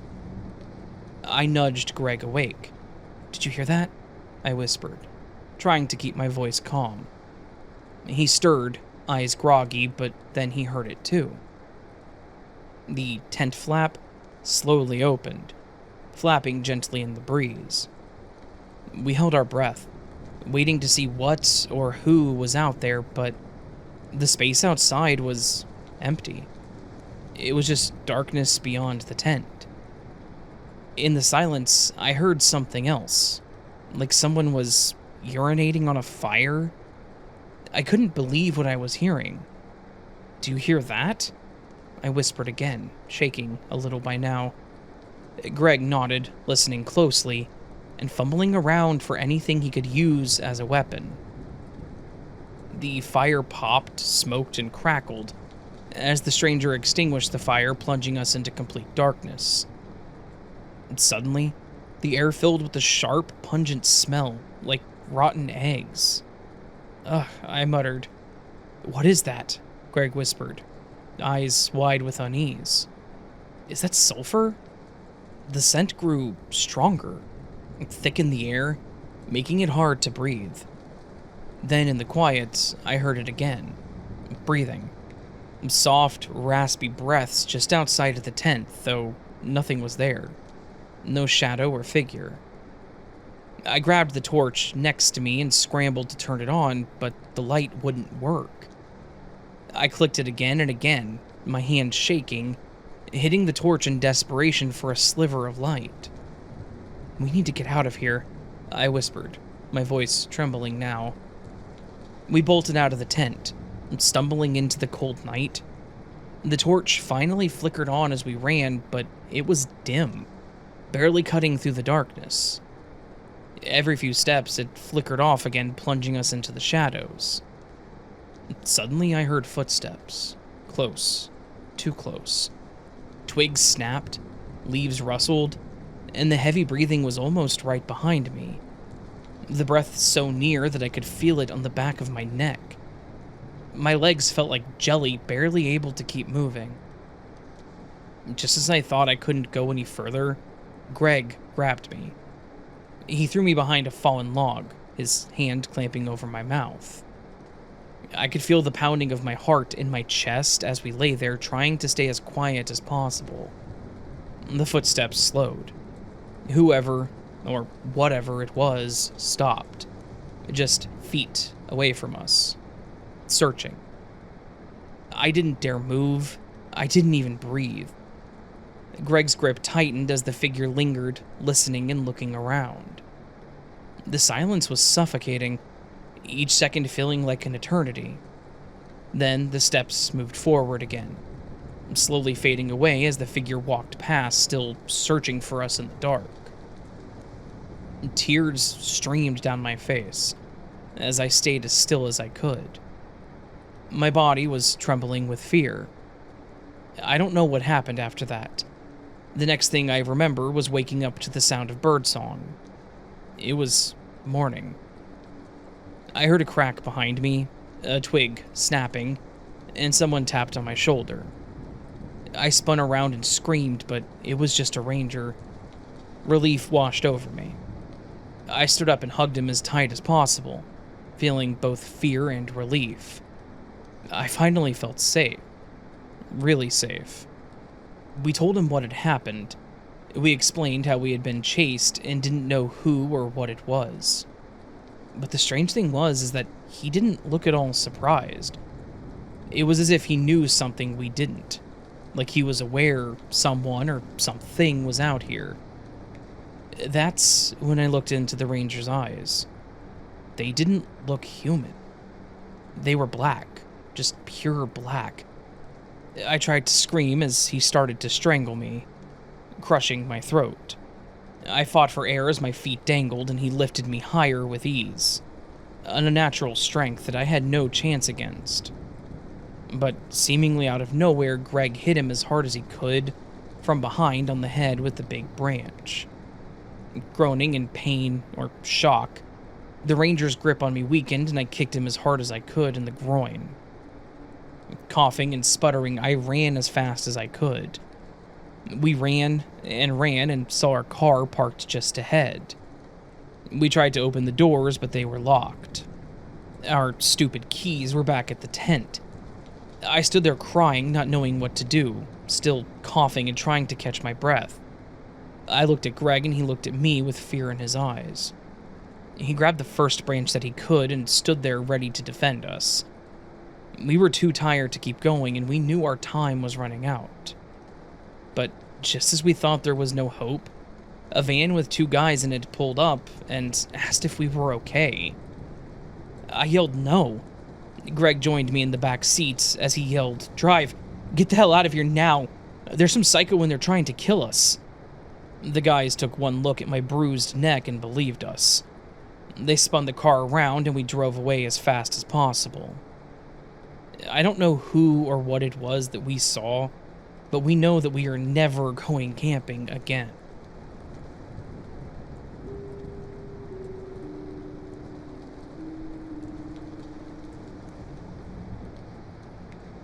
I was invited to this house party by one of my friends from work. We had known each other for a few years. She'd been invited, but she was single. In fact, both of us were at the time. And she didn't want to go alone, so she invited me. I'm not usually the party type, especially when it was people that I didn't know, but with how much Yesenia was begging me, I finally caved and agreed to go. To be honest, I don't know why I agreed, other than to just be nice to a friend. I knew the likelihood of me having fun was going to be slim. I wasn't going to know anyone and would have no one to talk to, so when we got there, I initially wasn't in the best of moods. Yesenia introduced me to a few other people, and then ran off to talk to someone else. I was left to linger around the living room and bob my head to the music. I was often scrolling through something on my phone, too. There were a few people that approached me and talked for a bit before they walked away, which was nice of them too. In between talking to some of those people is when I initially noticed him. He was a pretty tall guy, maybe mid-30s. He was leaning against the back living room wall. Other than being really tall, he stood out because he was carrying around a bottle of Jack and drinking straight from it. The way he looked at people that walked by kind of made me uncomfortable. I just told myself to avoid him and hoped the bathroom wasn't down the hall that he was standing by. Maybe an hour or two into the party, I saw a girl that I recognized. Her name was Rachel. She was a barista at a coffee shop that I frequented most mornings. I remember thinking, what are the odds that I would see her there, and decided to call out to her. I knew her by name since we talked most mornings that I was there. She seemed to have the same surprised face as myself when she spotted me. She came over to me, laughing, and asked who I knew, and I jokingly said, really, no one. I told her about Yesenia, who had invited me, and she said that she didn't know who that was, but she knew the person hosting, as it was a friend of their family's. We started talking from there, but at some point, I mistakenly made eye contact with the bottle of Jack guy. I'm just going to call him Jack. He winked and smiled at me, but I didn't reciprocate, and just looked the other way. I asked Rachel if she knew the guy, and she said that she didn't recognize him. I told her about how he made me feel weird, and how he had just winked at me, and she sort of curled her lip. She agreed that he seemed really awkward, and then also agreed that we should probably just avoid him. But, of course, as we talked and laughed, Jack ended up walking toward us, and I warned her as her back was turned to him. He approached, and while practically stepping in front of Rachel, he spoke to me. He tried to flirt with me, but I couldn't get past how much he reeked of alcohol and cigarette smoke. It made my eyes burn. Rachel scoffed, and I said in a flat tone that we were having a conversation. He looked over his shoulder at Rachel and laughed, and then looked back at me and made a pass. I was pissed. Not only did he just rudely step between us as we talked, and then he thought that I would just, drop my pants right there in an awful attempt at flirting? I called him out for being a jackass, walked around him, and then motioned for Rachel to follow me. We both left him standing there, and we walked to the back patio. I hoped that he would get the hints and we could just go back inside soon. It was cold, but I really didn't want to be around him anymore. We did go back inside soon after, but stuck around the kitchen picking at the random snacks covering the kitchen island. We spotted Jack a few more times pacing around the living room, and coming and going through the front door. Eventually, he started getting in someone else's face, and then some guy approached him, the homeowner according to Rachel, and told him that he needed to leave. They both pushed each other a few times, but then he eventually left. I remember feeling relieved, thinking I could finally relax with him gone. It was getting late. I was enjoying the party, thanks to Rachel showing up, but I mentioned that I was kind of just ready to head home soon, and she asked to come with me. I think we both had our fill of the party at that point, so I agreed, seeing as I wasn't working the next day anyways, and we prepared to head out. Before we left, Rachel said that she needed to use the bathroom, so while she went, I followed her upstairs and waited in the hallway. I didn't know anyone else there, so when I find someone, I kind of just cling to them. I know some people might think that's weird, but that's just how I am. I didn't stand next to the bathroom door, though. I was standing around the corner at the top of the stairs. That way I could lean against the wall. The bathroom was down the hallway. While Rachel was in there, I could hear what sounded like people arguing. I peeked around the corner and looked over the balcony to see what was going on, and that's when I saw Jack, back at the party, now fighting with someone. They were in each other's faces, shouting about the party being unfair. Jack said something derogatory about the women at the party, and the other guy told him to leave. I went back to my position, and since Rachel had given me her number earlier that night, I sent her a text about the guy being back. I went back to watching the show below when I saw Jack pull something from his pocket, and time seemed to slow from there. Someone shouted, "He's got a knife!" And Jack lunged at the guy he was arguing with, causing him to bend forward, holding his stomach. People started screaming and scurrying around, and that was about the time I felt a hand on my shoulder. I quickly turned to see Rachel, and of course, I tried explaining to her what just happened. As I explained, I could hear someone shouting, "He stabbed him!" leaving Rachel and I frozen in place. What were we supposed to do? Should we go down and join them and risk being a victim as well? Should we hide? Thankfully, Rachel was faster than me, and she already had her phone to her ear. She started whispering to the person the address and explaining what was going on. I could still hear people screaming and scurrying below us, furniture being moved, things being thrown. And then Jack shouted out that anyone still there needed to come down to the living room at that moment, threatening that there would be consequences if they didn't.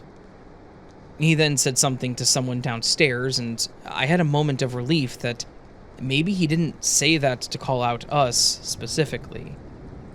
Rachel then grabbed my arm and pulled me down the dark hallway we had previously been in. She pulled me into a bedroom and started opening a window with the phone still to her ear. I helped her to get it open and watched as she pulled the screen out of the window. Then she motioned for me to follow her. We both climbed through the window and were standing on the roof that slopes downwards into the backyard. It wasn't the top part of the roof, so it wasn't as tall, but it was still a good way up. One that could definitely break or at least fracture something if you landed wrong. After some coercing, she finally convinced me that we needed to jump down and get away, telling me the police were already on the way. I did it. I worked up the courage, still hearing shouting and screaming inside, and I jumped. I landed on my feet, and they hurt like hell, but I managed.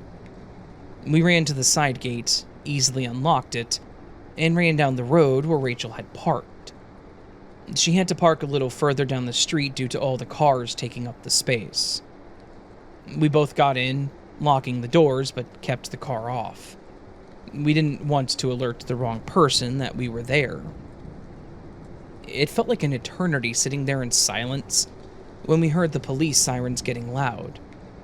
We watched as they passed us, and the sirens cut off as they pulled into the driveway.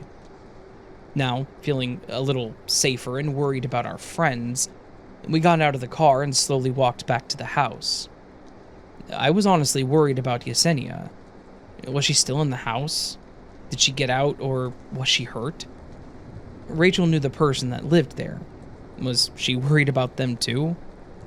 We reached the edge of the driveway and could hear shouting inside from the police, but shortly after, I saw them walk out, one cop on each side of Jack as they dragged him along. He was still fighting them, dragging his feet and wiggling around. An ambulance was already there and the paramedics were being rushed in by another officer. We started heading towards the house when another cop stopped us. We explained that we had escaped the window upstairs, so they walked us away to ask what we saw. After a lot of back and forth, they finally allowed us to go in and look for our friends. I didn't see Yesenia anywhere, but her car was still out front, so I was worried that she had been injured.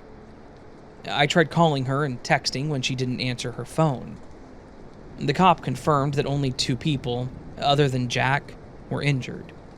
One had been cut a few times, but they were minor, but the person I watched get stabbed was Caleb, the homeowner, which was the one that Rachel knew. After confirming that Caleb was going to be okay, we decided that there was nothing left for us to do, and Rachel offered to take me home, which I accepted. On my way back, Yesenia called me and said that she had ran through the back door with another friend who had taken her home since her purse was still in the house. That's why her car was still there. I invited Rachel in, and together the 4 of us sat in the living room going over what happened. It was such an insane night. We were all just having fun, even not knowing most of the people there. They were all still friendly and tried to include us in activities. Then this guy showed up and not only ruined it, but traumatized a lot of people.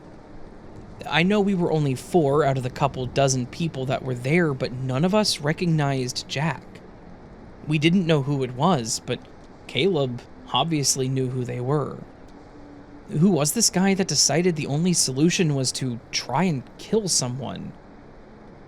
After that night, Rachel and I ended up becoming pretty good friends. I saw her at work a few days later, and she let me know that Caleb was okay. He had managed to stab him more in the side, missing any vital organs. He had some pretty gnarly staples in his abdomen, though. Jack was later charged for assault, and as far as I know, he actually went to prison for some time, because this was not his first violent act.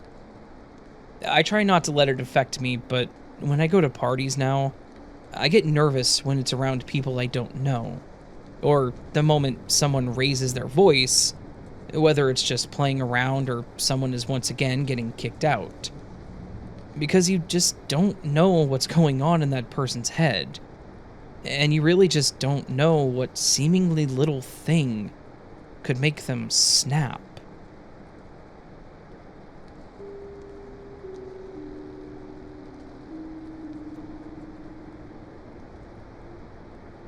I worked a part-time job and went to school at this period of my life. I had gotten a job in a huge place filled with computer tables, with privacy panels separating the large octagonal tables, and there were regions with large numbers over them. It was massive. One section was very large, and there were maybe 40 regions of young and old college students and retired people of every race and situation. We took service orders from all over the country on our headsets that beeped calls into our ears, and we typed up the service requests offering morning or afternoon appointments, and detailing the problems with the refrigerator, a range that went out just before Thanksgiving, or garden tractor with a tire that wouldn't stay inflated. Things like that. I'm 5'5" with long brown chestnut-colored hair. A nearby worker and I had a break about the same time, and sat together talking 15 minutes most days. One day she got a creepy call. It sounded different. Local. Crisper and clearer. This time of day our calls were from PA, but this eerily sounded close, too, and they just breathed. She told me at break that it was creepy and had happened before to her. It seemed a well-lit, busy place inside filled with vitality and diversity, and everyone was always normal, friendly and polite, and the parking lot was large and you could always park close. Even in winter, people poured out together under strong light towers and it felt secure. It was a good group of people. One late afternoon, I met up with my friend and this time told her, I got a call tonight and he asked me what I was wearing. I got that breather, my blonde friend replied and rolled her big green eyes. Pervert, she said. I told her my aunts lived nearby and formerly worked there a while back, and used to take catalog orders, and a man would pretend to order ladies' undergarments and then breathe into the phone.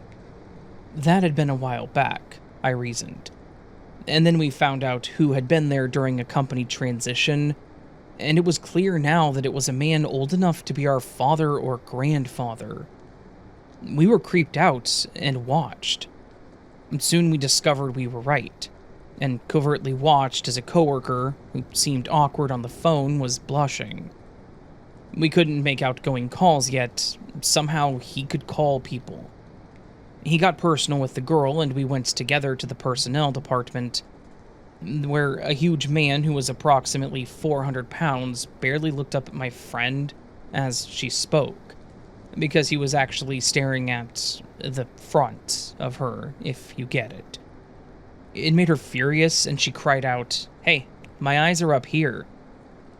We all three left that personnel office and wondered if he was the second perverted caller. None of us worked there much longer, as it felt less and less safe, as a caller would compliment what we were wearing strangely accurately. And eventually we just left the job. creepy pervs, stay back.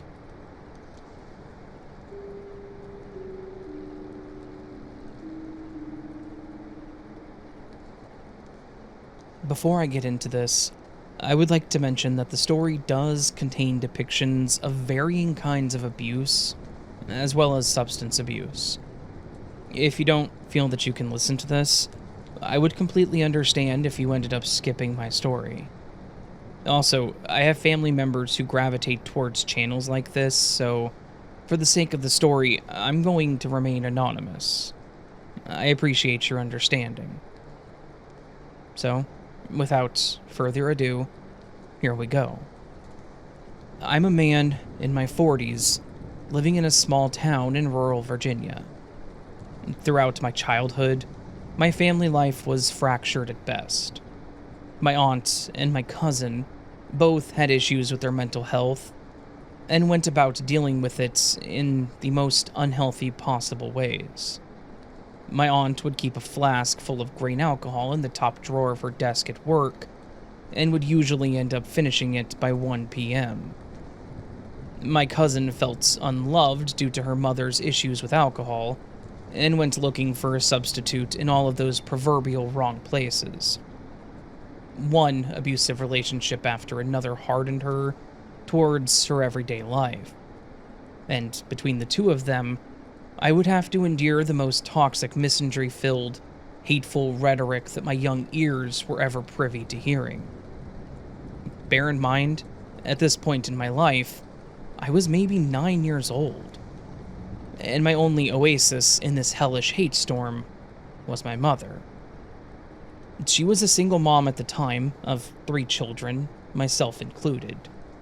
We didn't have a lot of money. We were actually staying in our family home that had previously belonged to my grandparents. We scraped and scrimped to get by, but we made it work. In this period of my life, my mother had just recently met the man that would become my stepfather. And though they weren't together alone, it was the healthiest relationship I had ever seen her in. And they were currently expecting my youngest brother.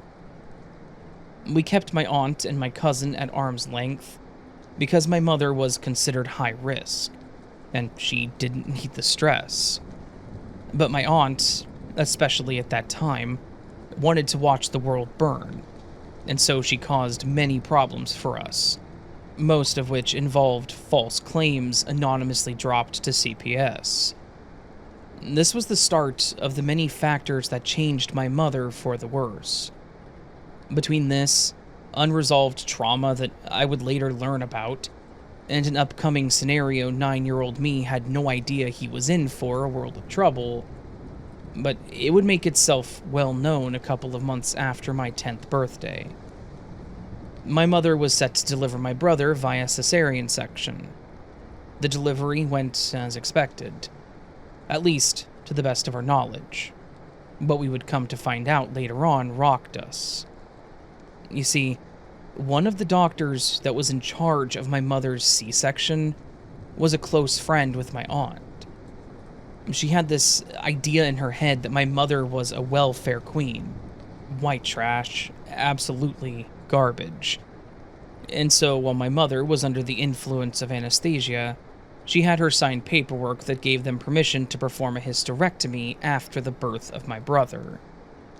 So, my mother, fully sober and off the influence of the medication, had to face the realization she'd been forcibly sterilized.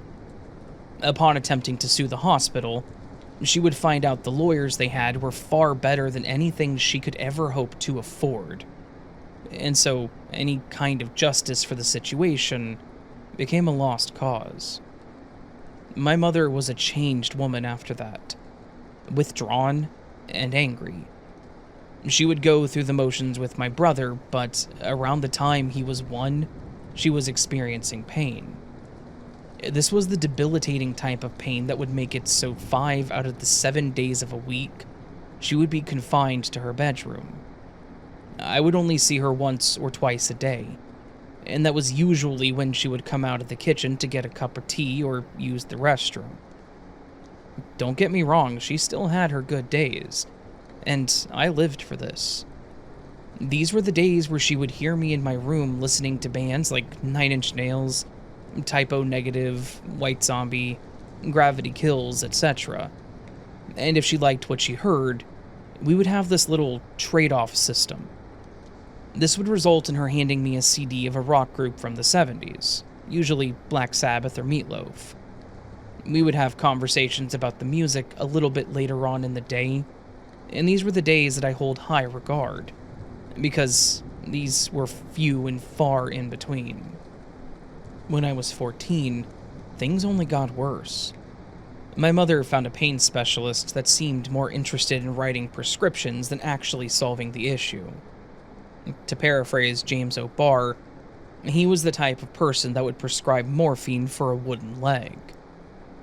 I found myself raising my siblings and living a double life, trying to put on a strong face. My stepdad tried to be as much help as possible, and at the time, I was angry at him because I saw him as being just as useless. But as I grew older, I realized what he was actually doing was shielding us from my mother's deteriorating condition. By now, my family didn't have a relationship to speak of. My aunt had been fired from her job after finally being caught with the flask, and once word got around, she felt humiliated enough to pack up, move across the state, and put her house up on the market. I know a good portion of people on the outside looking in, not knowing the details, would see this as a messed up situation. But I was the one living with it, and I welcomed what I considered to be a small but significant change. Half the time, my mother didn't even know who I was because she was so blasted on prescription meds.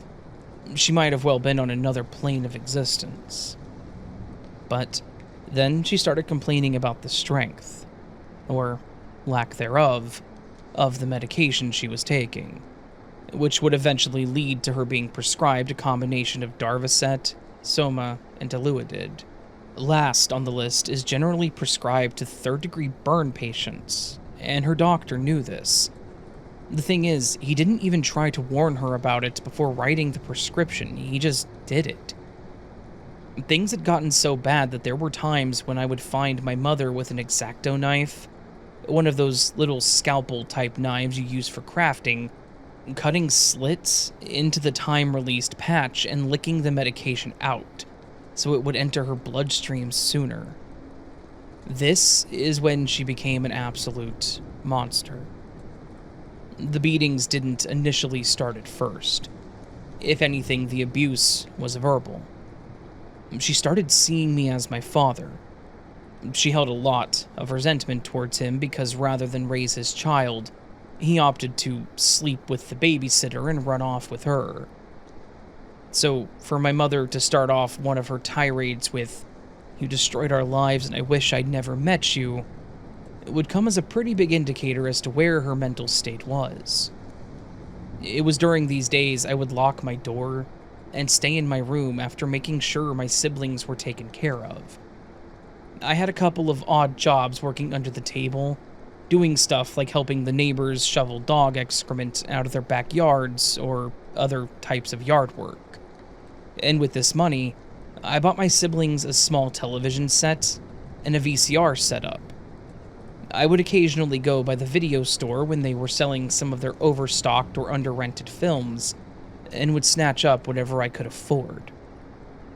So, on days like this, I would be listening to stuff like Danzig while my brothers sat in their room watching subpar Disney sequels, or whatever I could get my hands on to keep them entertained. At this point, I was 15, and being more of a parent than my actual parents. Eventually, I couldn't take it anymore. I learned we had to sell our home because the property tax had gotten to the point where we just couldn't afford them anymore, and two straws would drop, breaking that camel's back. Rather than soldier on like she would have pre-medication days, my mother got so blitzed that she eventually ended up wandering around in our backyard, naked, during a snowstorm. I had to help my stepfather get her back inside.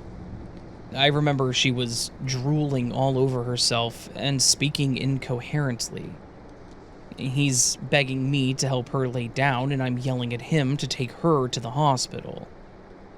Eventually, he would cave. But he told me that once she got there, CPS would more than likely be informed. And it was on me if my brothers ended up in foster care. He would eventually apologize for this statement. He said that it was something that came out of his mouth due to the heat of passion and absolute exasperation. But that's stuck with me for so many years. I want everybody to understand that I'm telling you all the abridged version of my story. And I know it may seem as if it's all over the place. That's because it is. And that's because of all this trauma I endured throughout my young life. And it left me kind of scatterbrained. I'm doing my best to tell an incredibly emotional story, all while trying to keep it together on my end. So, I thank you for your patience. Back to the story now. My grandmother came through in clutch, and she knew that if I went with my mother and my stepfather, after all was said and done, this would just continue. And it wasn't doing my mental health any favors. My stepfather was quick to think on his way to the hospital, and he had mentioned to the doctors that she'd forgotten she'd already taken her morning dose and accidentally doubled up on her meds. This was enough to convince them to keep CPS out of the picture, and just to make sure my mom came down in the presence of doctors. Her pain specialist was called by one of the ER staff, the nurse practitioner, if I'm remembering correctly, and she read him the riot act. She wanted to know why a woman who was suffering from fibromyalgia-like symptoms was being prescribed medications generally reserved for amputees, cancer victims, and the aforementioned burn victims. When he couldn't answer the questions, she went directly to the main doctor in charge of my mother's case and had him direct us to a different pain specialist that would make sure to call her out if he felt as if she was abusing her meds. When I mentioned my grandmother came through in clutch, it's because of the fact that she offered me an opportunity that I gladly jumped at. My uncle operates on the level of a 6-year-old. They were moving to Virginia and he needed a caretaker. When all of this was happening, I was still 21 and living at home, because I was never really given the opportunity to save up and move away. To know that I had this opportunity was a godsend. And even though my mother was livid at me because I chose my uncle over her, I just couldn't do it anymore.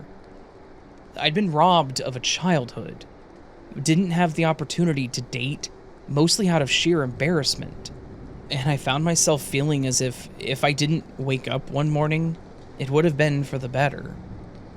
I made a fantastic decision for myself, but it wasn't all peaches and cream. I would end up finally being able to come out of my shell, but I would also find out that I had my own demons to confront. I found myself following the same path of my cousin. The only difference being was that I didn't become a full-blown misogynist. My first girlfriend was only using me to get closer to a friend of mine, and she wanted to have some experience, if you get my drift, before she got with him. After her, I ended up with a really possessive girl around my age, and her day-drinking former nurse of a mother made things even more difficult for the both of us.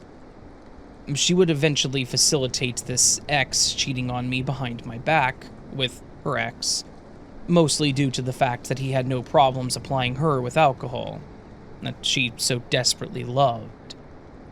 Me, being a child of addiction, refused to go out and get her so much as a light beer. She didn't like this, but I wouldn't find out the full scope of things until years later after catching up with my ex's brother.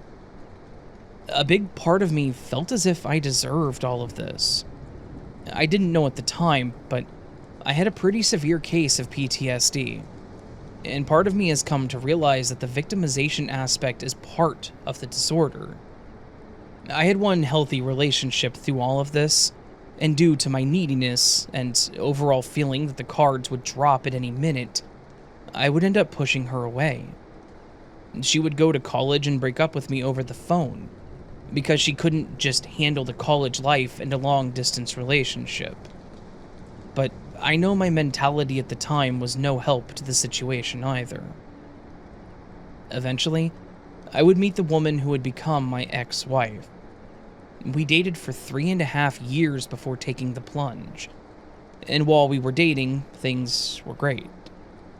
It wasn't until after I put the ring on her finger that she became a much less funny version of Peggy Bundy. I couldn't hang out with friends. The karaoke nights that I cherished were now a part of the past. She was always getting on me about my lack of intelligence and comparing me to her high school boyfriend. I would try to make things better by getting a marriage counselor involved.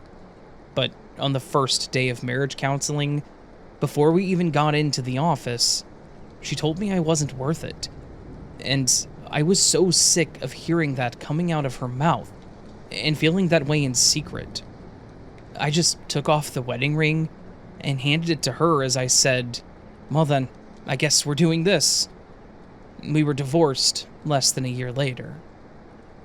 All of this would lead to me meeting the mother of my son, and no, we are no longer in a relationship. But that's largely due to the fact that we would eventually figure out we were better off as friends and co-parents. That doesn't go without saying that we didn't go through a lot in our few years together. We had to weather 2 miscarriages, the first of which was 5 months along after our son got wrapped up in his umbilical cord. The second was only 10 weeks in, but this did irreparable damage to our relationship, and both of us were suffering from the losses, and our own sets of issues that came with them.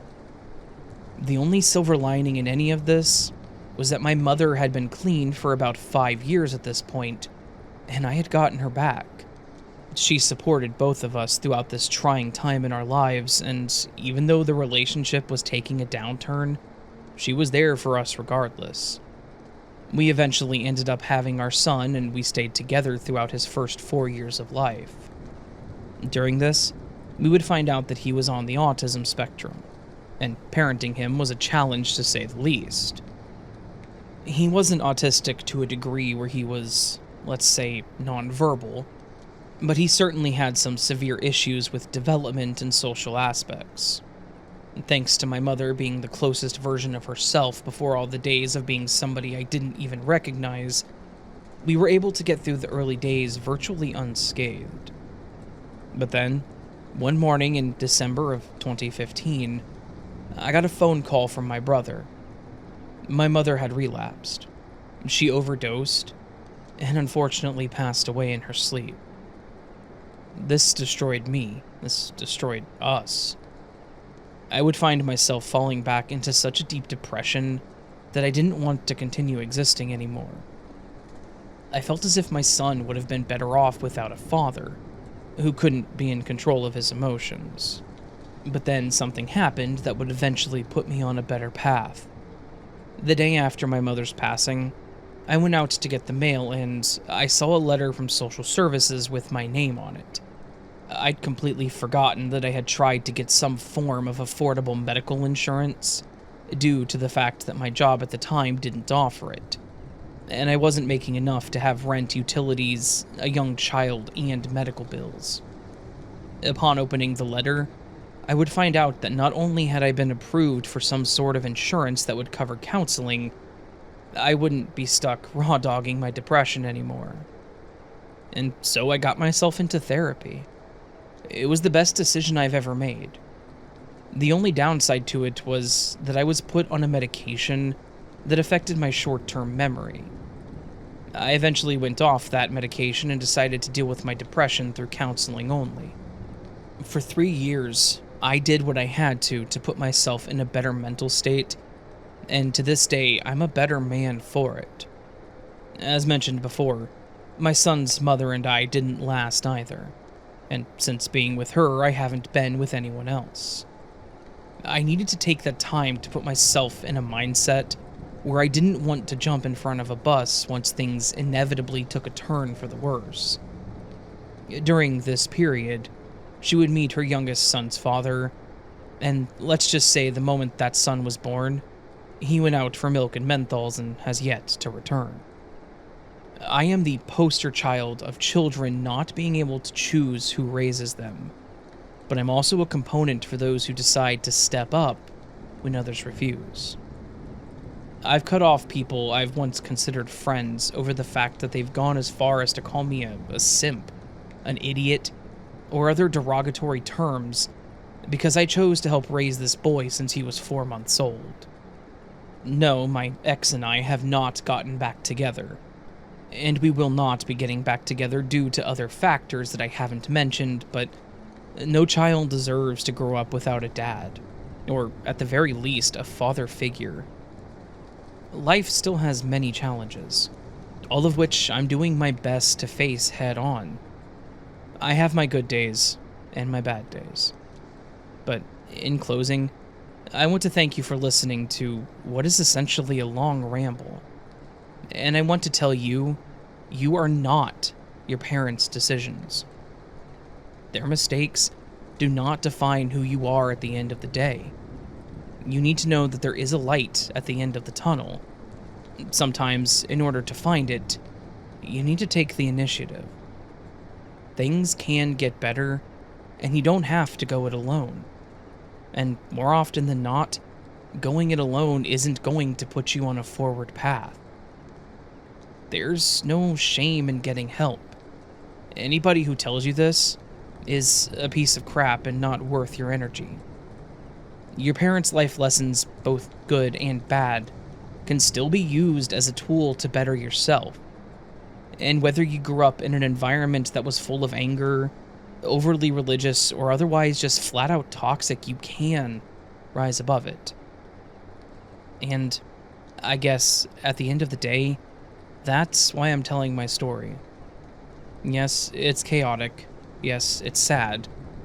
And for some of us, it's absolutely scary.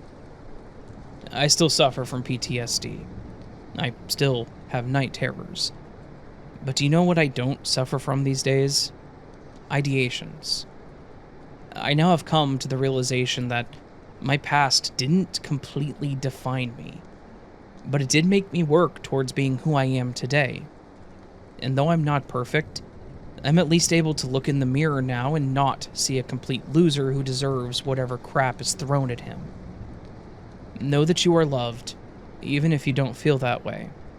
Most of us don't even have to look far to see the people who care about us in our lives. And if you feel as if you don't have that luxury, do what you can to work towards being the person for somebody else, as well as yourself. Life is a difficult thing, but that difficulty doesn't have to lead to permanent consequences. Much love to you all, and you're going to get through this.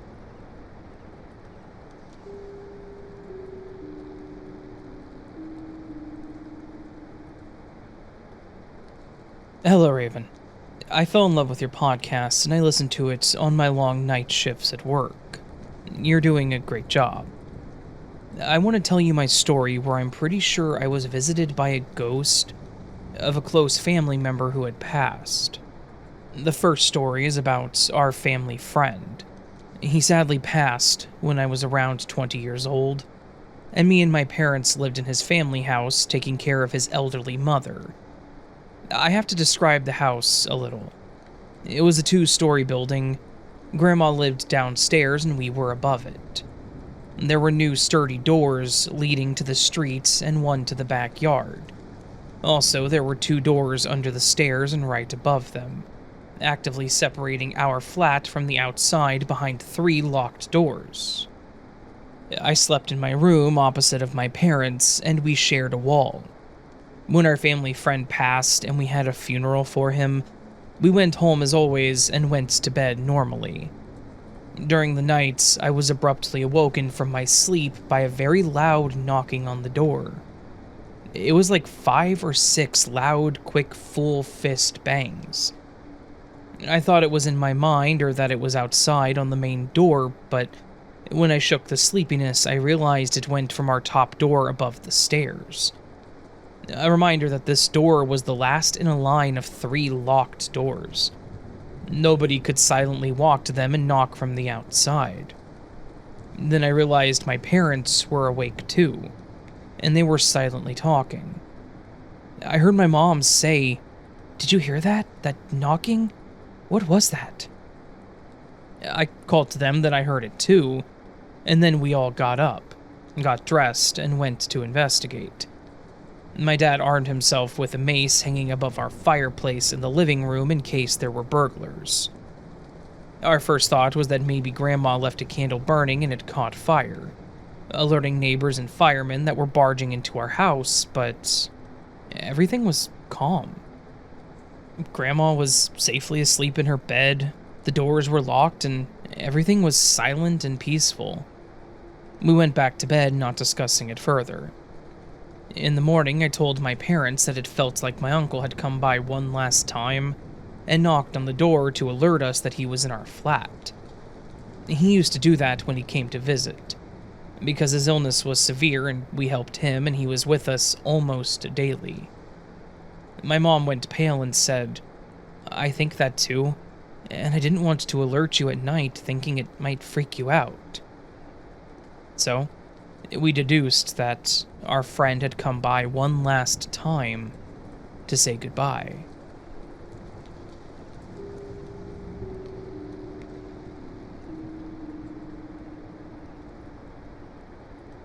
So, this story may be different from what I've heard you do before, but I thought you might still be interested in it. This doesn't have some creepy person in it, but more so, it was about my best friend and roommate, and how she almost died because of her own actions. My friend Ashley and I had been friends since middle school. From then on, we made plans to do everything together for the rest of our lives, and so far it has come true. After high school, we got our first apartment together. I was going to school and working, and Ashley was just working. Not sure what she wanted to major in yet. We were doing great, however. We both enjoyed our jobs and got along so well. But one thing Ashley wasn't happy with was her body. She was a little overweight, but she honestly wasn't unhealthy. I am smaller than her and always have been, but I didn't know why. I didn't really work out or watch what I ate. I guess I just have a faster metabolism. I have two siblings, one that was slimmer too and one that was a little heavier, so I really didn't understand why or how I lucked out with that trait. But one thing I didn't like about Ashley was how she would compare her body to mine.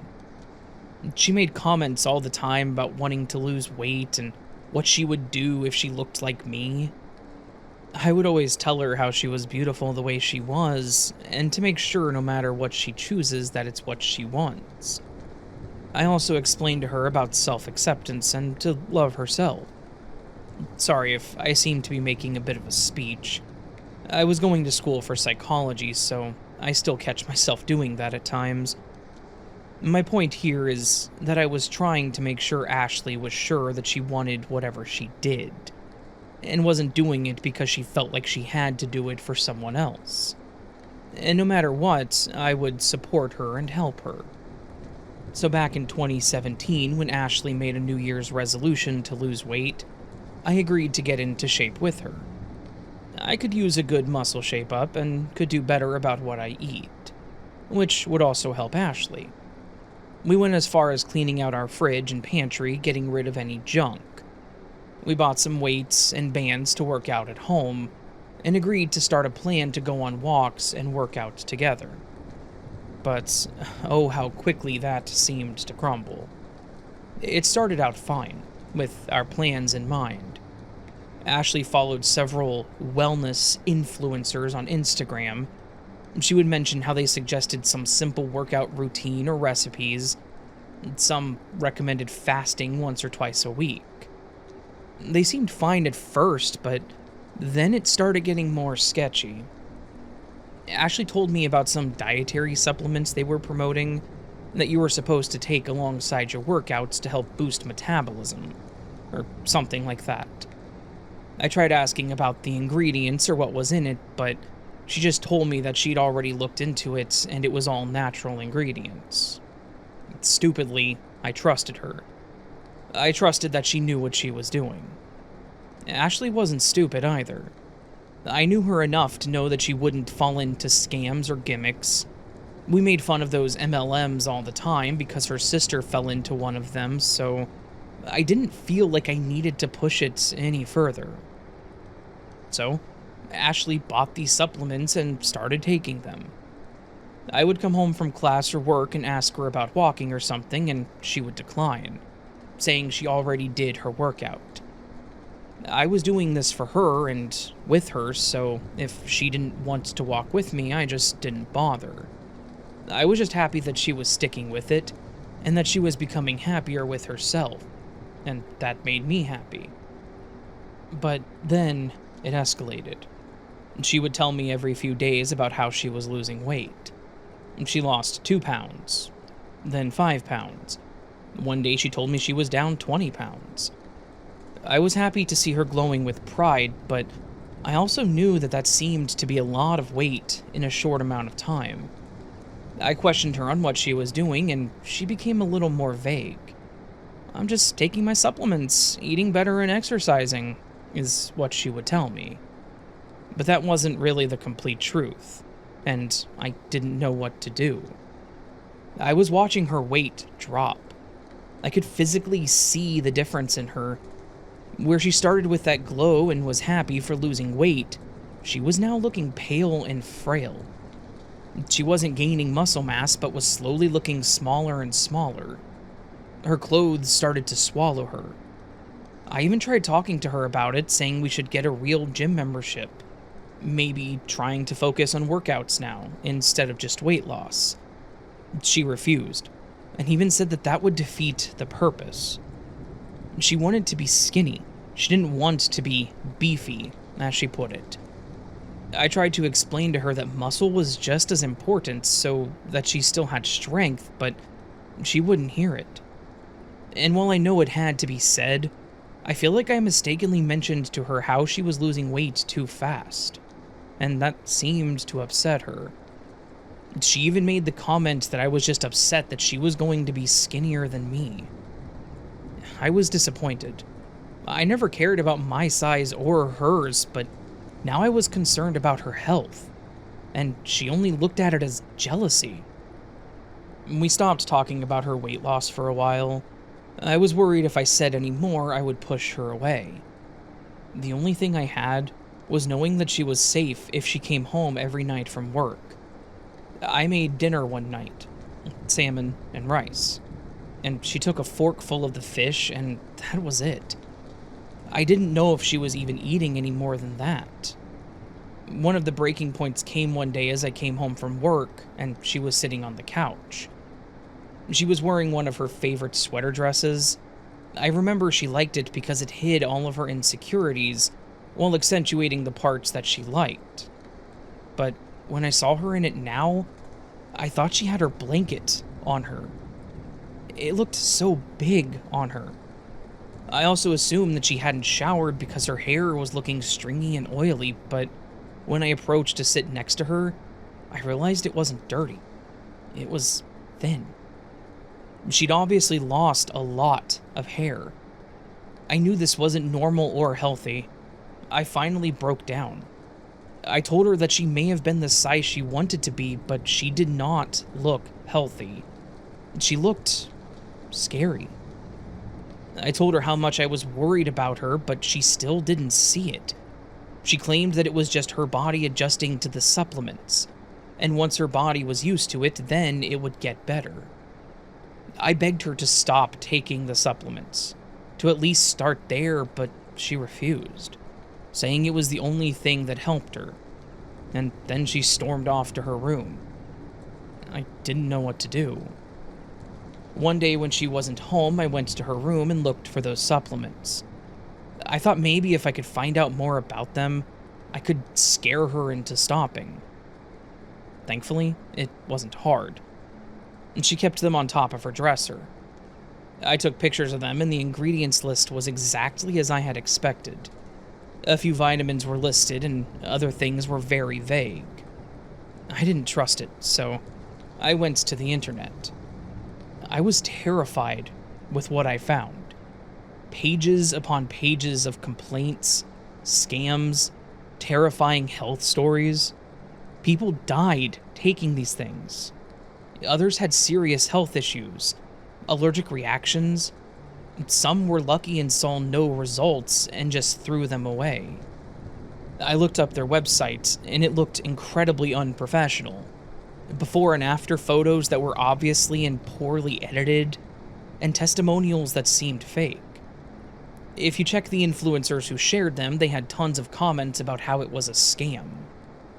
It was like Ashley just completely ignored these and clearly did no research like she claimed.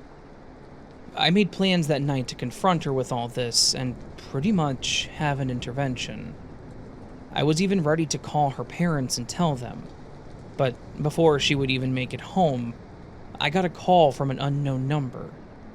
It was her boss, telling me that Ashley had asked her to call me as she was being rushed to the hospital because she had collapsed at work. I rushed to the hospital to find out what happened, knowing in the back of my mind that it had to be related to her diet.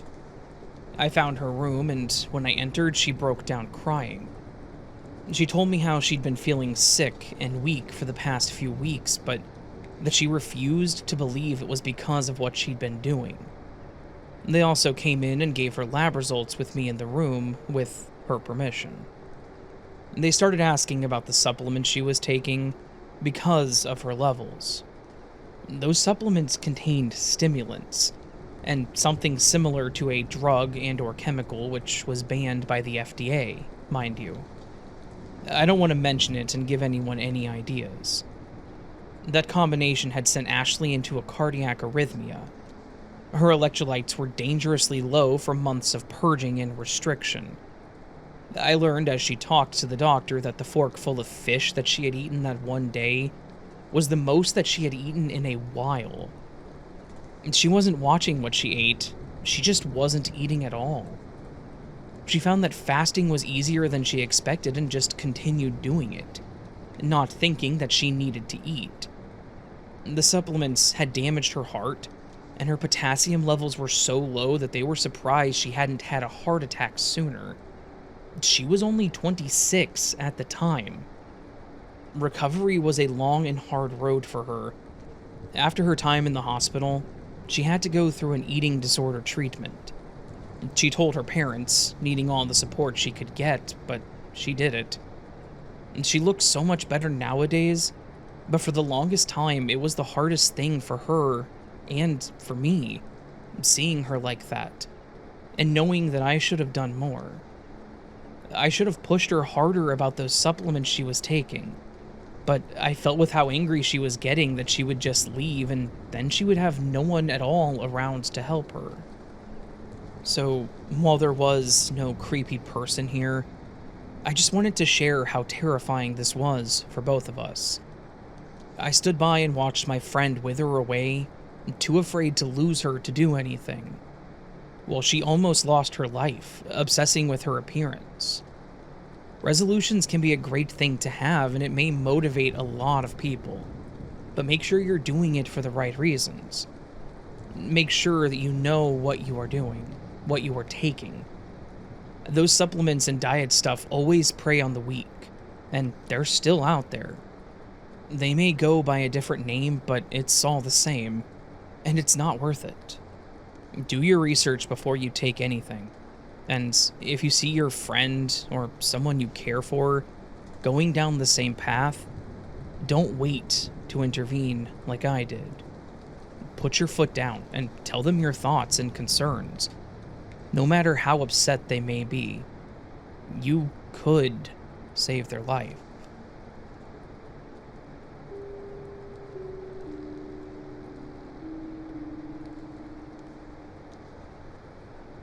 Hey Raven, love the podcast. I discovered it a few months back and have binged it a few times since. Keep it up. Thank you. Anyway, listening to other people's stories of surreal dreams has inspired me to share mine.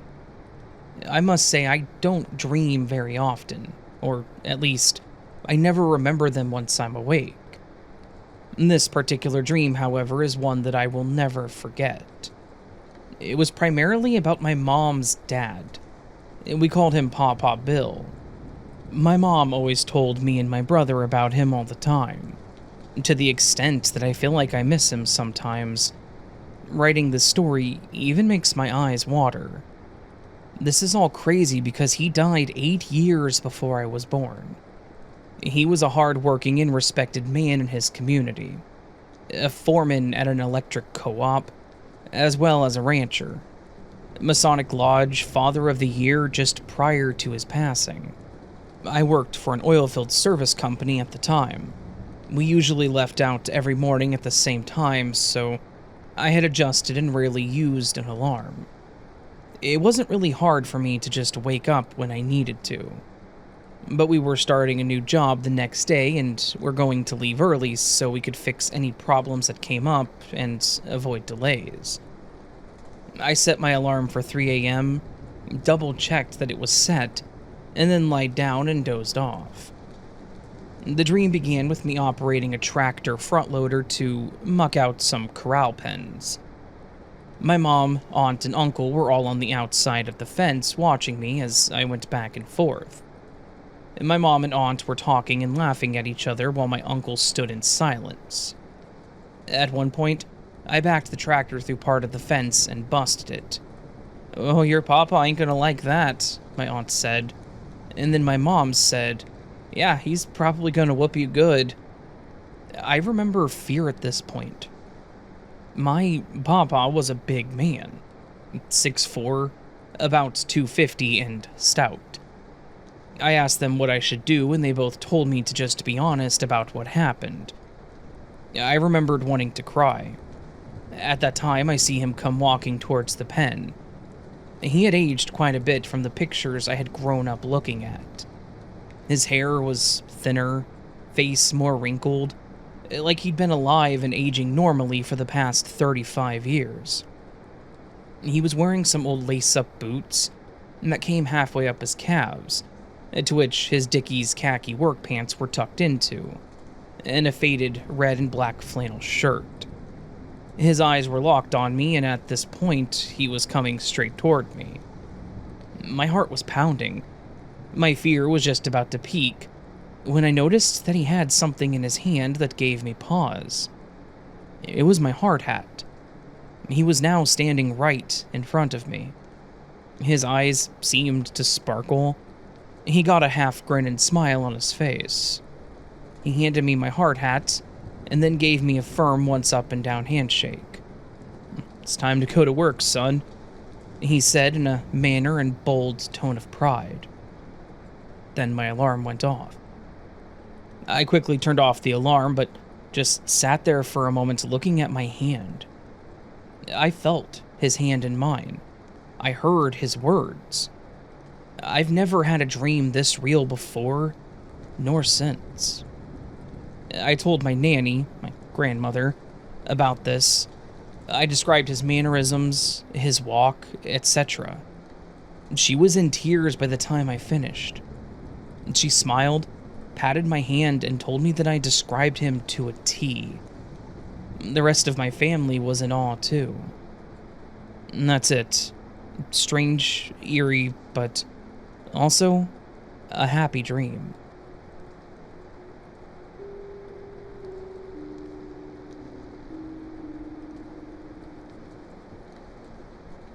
Hey Raven, my friend introduced me to your channel and I've fallen in love.